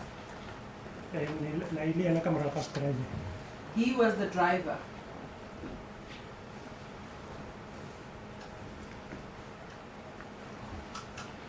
Was the other one then in the passenger side? Yaanong seo se bolela gore o mong yena na le co-passenger. Correct?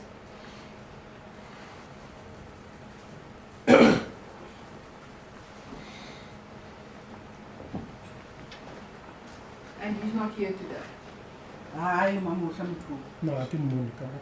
No, I'm not. I can't see. I'm not seeing that person here in court.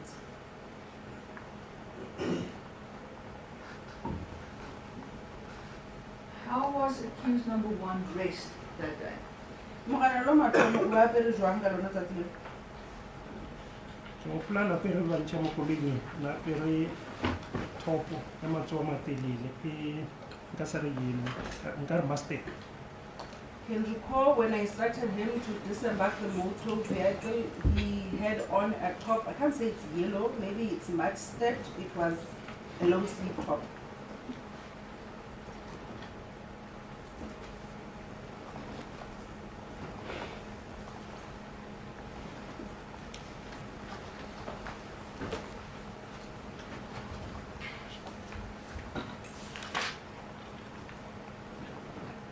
You were then in charge of that scene, is it correct, sir?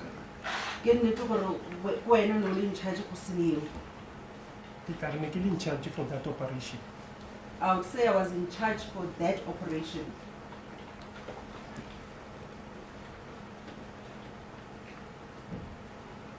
In your capacity, what did you then do? Did you engage with accused number 1 and the other one? If so, what was your communication to them? Yale o le mo seemong seo ke eng so se entseng le mogananelo wa mathomo o ile a buisana ga ba o ile a buisana le mogananelo re hlalosetse gore puo ya lona e beile ka eng. Ke ile ka ba botsiša maina a bona bobedi bja bona. I asked for their names, the two of them. Yes. Driver accused number 1 o ile a mpha maina a Musa Kekana. And then the driver, which is accused number 1, then provided his names as Musa Ekana. Wa bobedi o ne le passenger mo la go V class ile mpha mainanyana a mmalwa a different. Then the second person, who was the passenger in the V class, gave me a few different names. Pola le one le Pule a bo a ba Mohale. I can recall one of the names was Pule, then he was Mohale. Ke ne ba ke le betsinyana first name ya ra ke ntshega. It's just that because this incident took place a while, I'm forgetting his first name. But ke gopola la Michael ya so ebile Michael Mohale. Ile a re tsena mphala a re ke Michael Mohale. And I can also recall that he provided a name as Michael, so he said he was Michael Mohale. Apart from these 2 people that were detained, were there any other people also detained there? Ka ntle go batho ba babedi ba ileng ba swariwa. Go na le batho ba bang gape ba ile ba swariwa ba detained. Nako ena re approacha V class go nna le abuti o mongwe a eme mo saeteng ya driver a bolela le bona ka bolela ba tshwaneng ka morago ga V class. At the time that we approached them, there was also another male person that was standing outside of the V class, and he was speaking to the driver of the V class.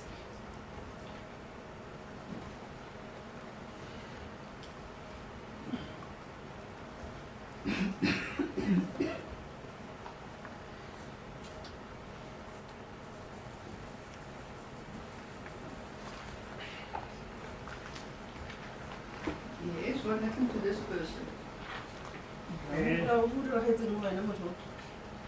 Pele ke tswela pele ke a gopola na a tshwere rime isna tire a itshwere ka matsogo. Before I continue, I can recall that he had a mag rim without a tire in his hand. And we let introduce David Matlo. And then he introduced himself as David Matlomo.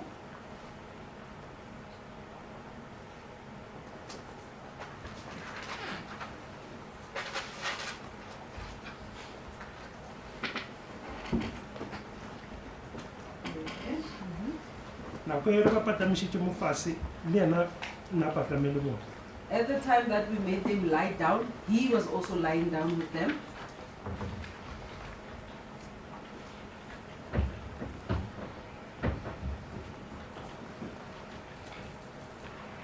You then said that at some stage you said that you're going to inform them that you're going to search them. Is it correct, sir? Ula hlalosa gore go na le nako mo ila ba hlalosetsa gore lo ba search go jwa. That is correct. And that you then search them physically, personally. Ula wa ba search ha bona ka bona. Yes, I did search them. Why did you search them? Gobane no ba search? To check if they did not have weapons with them.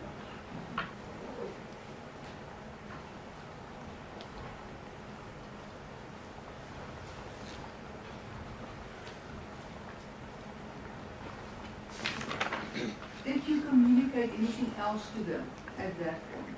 Hona le se seng seo le ba hlalosetsa sona ka nako eo.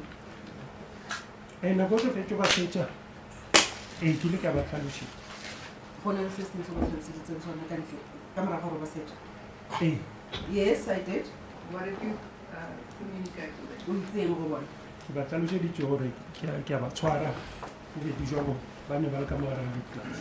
I explained to them that I am arresting the two that were in the B class.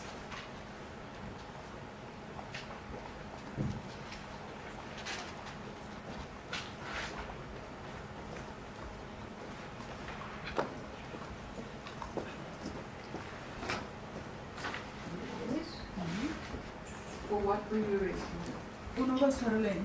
Ke le ka ba tlhalosetsa lebaka la ona la gore ba tshwarela eng ka tlhalosetsa gore ke murder re bele re gonelela gore ba committile murder ko Vereeniging.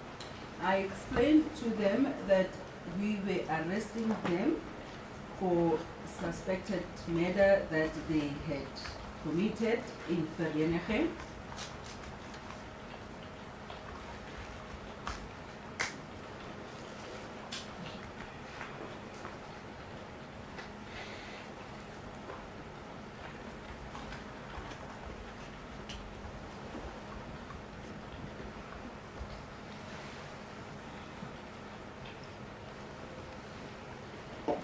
You say suspected, so why did you suspect them? Based on what?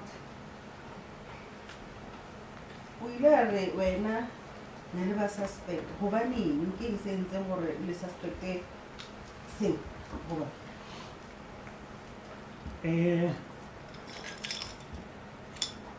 between nako e ke kry-a gore between nako e ke kry-a message wa gore go bile le murder ko Vereeniging le nako e re tlo e fitlha ko via go sa le ka kry-a clip footage ya koloi ene ya I-20 e ne na le rate ya FN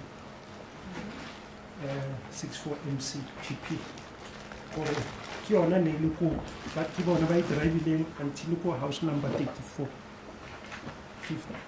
Between the time that I got a message of the murder that had taken place in Vereeniging and the time that we approached them in queue, I also received a message or a video clip which depicted a Hyundai I-20 that I mentioned with reg FN. The witness when he was being said 64 NCGP. Yeah. And then we were going to 64 GP. Ke e leng gore ba ne ba driver ba tsene ka yona ko house number 34 and that's the Avenue. That's the car that they were driving and entered number 34 5th Avenue.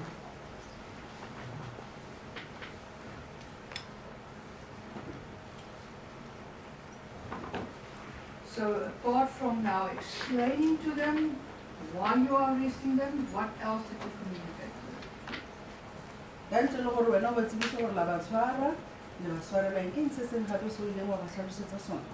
Ke le ka ba fa di constitutional right tsa bona. And then inform them of their constitutional rights.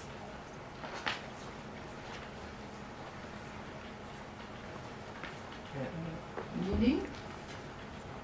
Or ba fitile ditokelo tsa bona di constitutional right tsa gore the reason like you have the right to remain silent. Anything you say might be used against you in a court of law. Their constitutional rights, the rights that they have, you have a right to silence, you have a right to legal representation when appearing in a court of law. Those rights. Did you explain to them the consequence if they would not remain silent? O ile wa ba hlalosetsa hore ditlamorago tsa hore ba sa šomise tokelo ya bona ya ho ba silent ke eng? Ke ba hlaloseditse. Yes, I did. What did you explain about that? O hlalositse eng ka seo? You have the right to remain silent. Anything you might say, anything you say might use against you in a court of law. I said to them, you have a right to remain silent. Anything that you say might be used against you in a court of law. So you've mentioned now right to silence, right to legal representation, anything else? Ya le selela gore wena o hlalositse tokelo ya bona ya ho homola, wa hlalosa tokelo ya bona ya bokemedi. Ke eng se seng gape seo le a se hlalosa? Ke ba hlalosetsa le hore ba na le tokelo ya go dira phone call, founela moemedi, family. I also explained that I also explained to them that they have a right to a phone call, to call their legal representative, a family member, anyone that they elect to call at the time.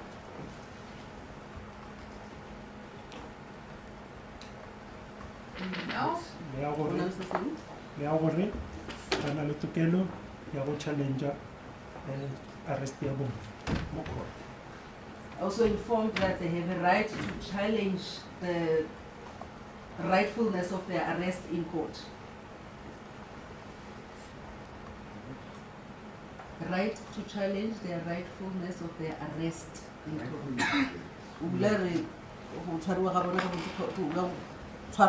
Court.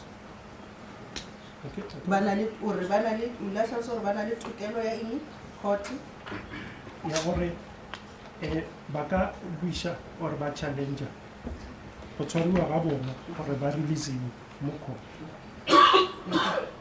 I informed them that they have a right to challenge their arrest to be released in court.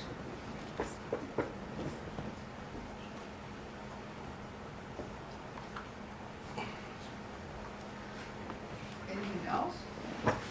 Le ka ba tlhalosetsa gore ba na le tokelo ya gore ge ba tshwerwe ba beiwe polekeng ya gore e loketse motho gore a ka beiwa mo e be le metsi e be le toilet e be le marena. Also informed them that they have a right when they are being detained as arrestees, that they have a right to be detained in a place that is suitable for a person, a place that has water and lights.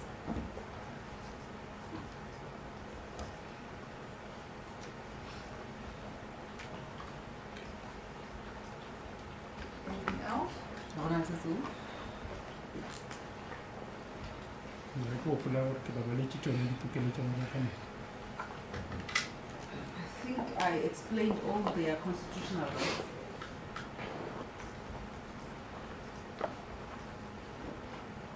Ba ile ba acknowledge gore ba kwešiša. And they also acknowledged that they understand.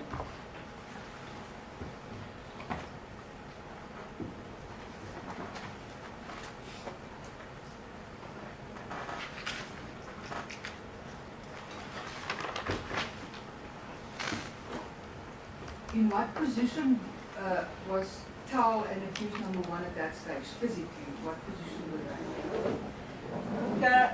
In other words, were they standing up, lying down? What is that? Ka nako o no ba hlalosetsa bana ba no ba swara ne ba le seemo se feng ne ba dutse fatshe ne ba eme ne ba patlame ne ba le seemo se feng. Ne ba patlame ka dimpa ka moka ga bona. All of them were lying on their stomach. Go na le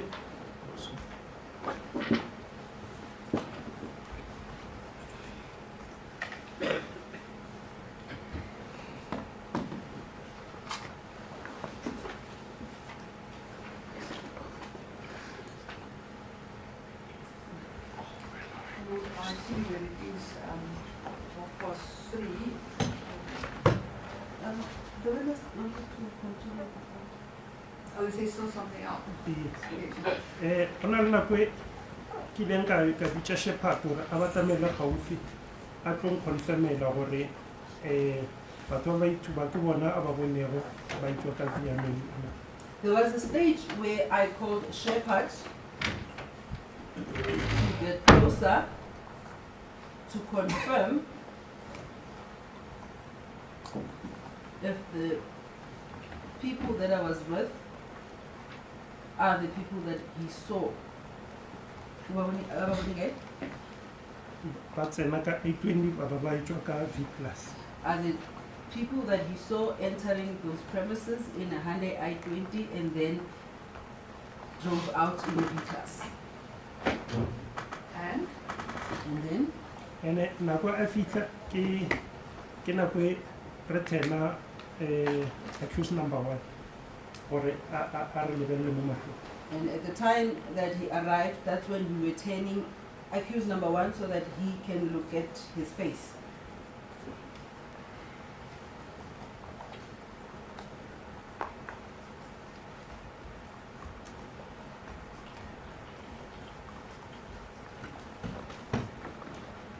and what happened then when you turned accused number 1?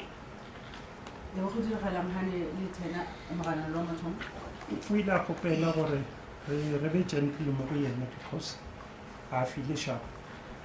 He asked us to be gentle with him because he was not feeling well. Who asked that? Ke Musakeka. Musa Keka.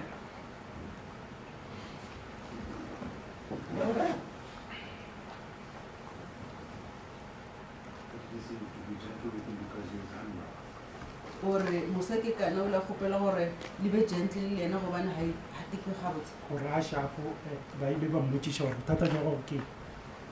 Yes, he asked us to be gentle with him because he was unwell, and then he was asked what was his problem.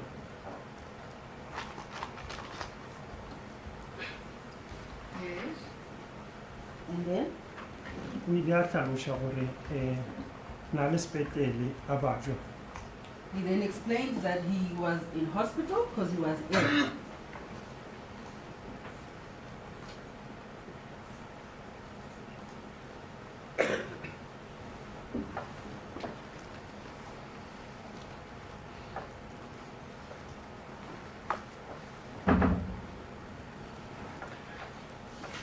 Anything else that he said?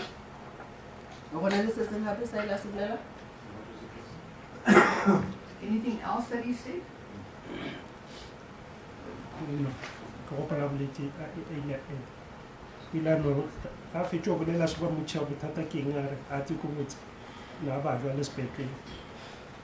So ile ba nna ka motšiša gore o sharp gona jwale na. No, can only recall that he said he must be gentle because he was in hospital, he was ill, and then I asked him if at that time he was okay. Yes. Ila tlhalosha fela ra go šetse go gotlhola fela. Then he explained that no, it's only coughing that's still continuing.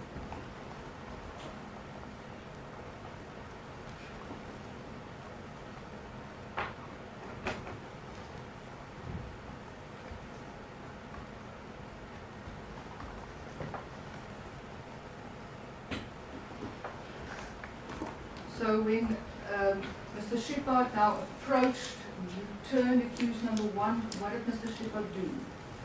Yale gore o hlompha le Shepherd gane a fitla lona le le fetola number 1 a ba dia Shepherd. O ile mo lebelela mo sefatlhong. He looked at accused number 1's face.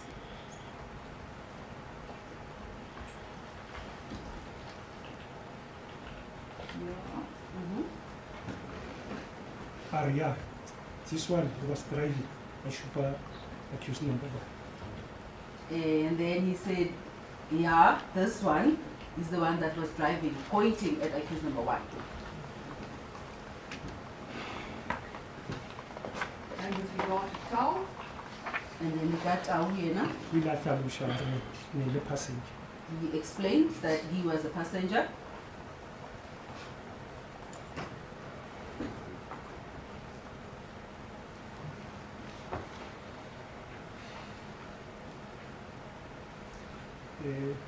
So o ile a ba tlhalosa le ka David Matlala a re o mmone a tswa ka mo jarateng a itla mo koloing a tshwere re. He also explained about David Matlala.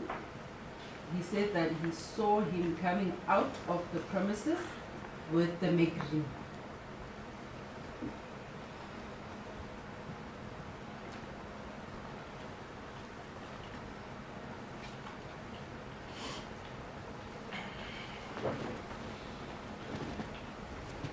Okay. Sona Sophia. Go na le mo kilego ka botsiša accused number 1 gore I-20 e na e driver e tshwere kae o tsebang kae. There's a stage where I asked accused number 1, where is the I? No, stop. We're not there yet. So, I will just make an opportune time to interrupt the proceedings so that we can continue tomorrow.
Ladies and gentlemen, your matter is postponed.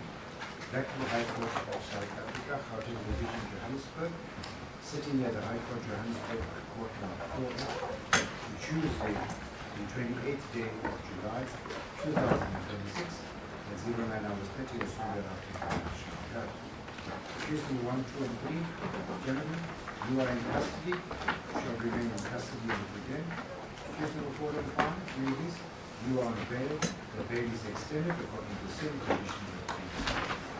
State witness, Captain Sekubela, sir, you are also warned to return to this court, the High Court of South Africa, Gauteng Division, Johannesburg, for 4F on Tuesday, 28th day of July, 2026, at 09 hours 30, or soon thereafter, the matter shall be at your remaining attendance until you are excused.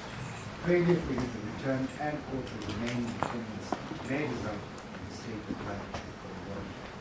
So you understand?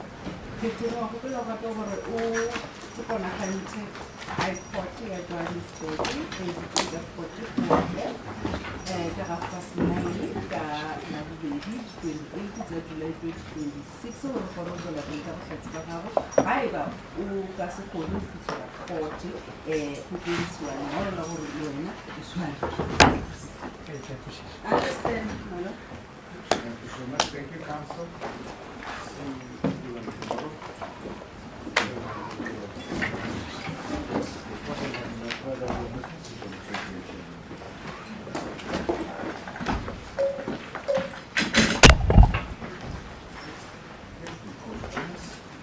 All right.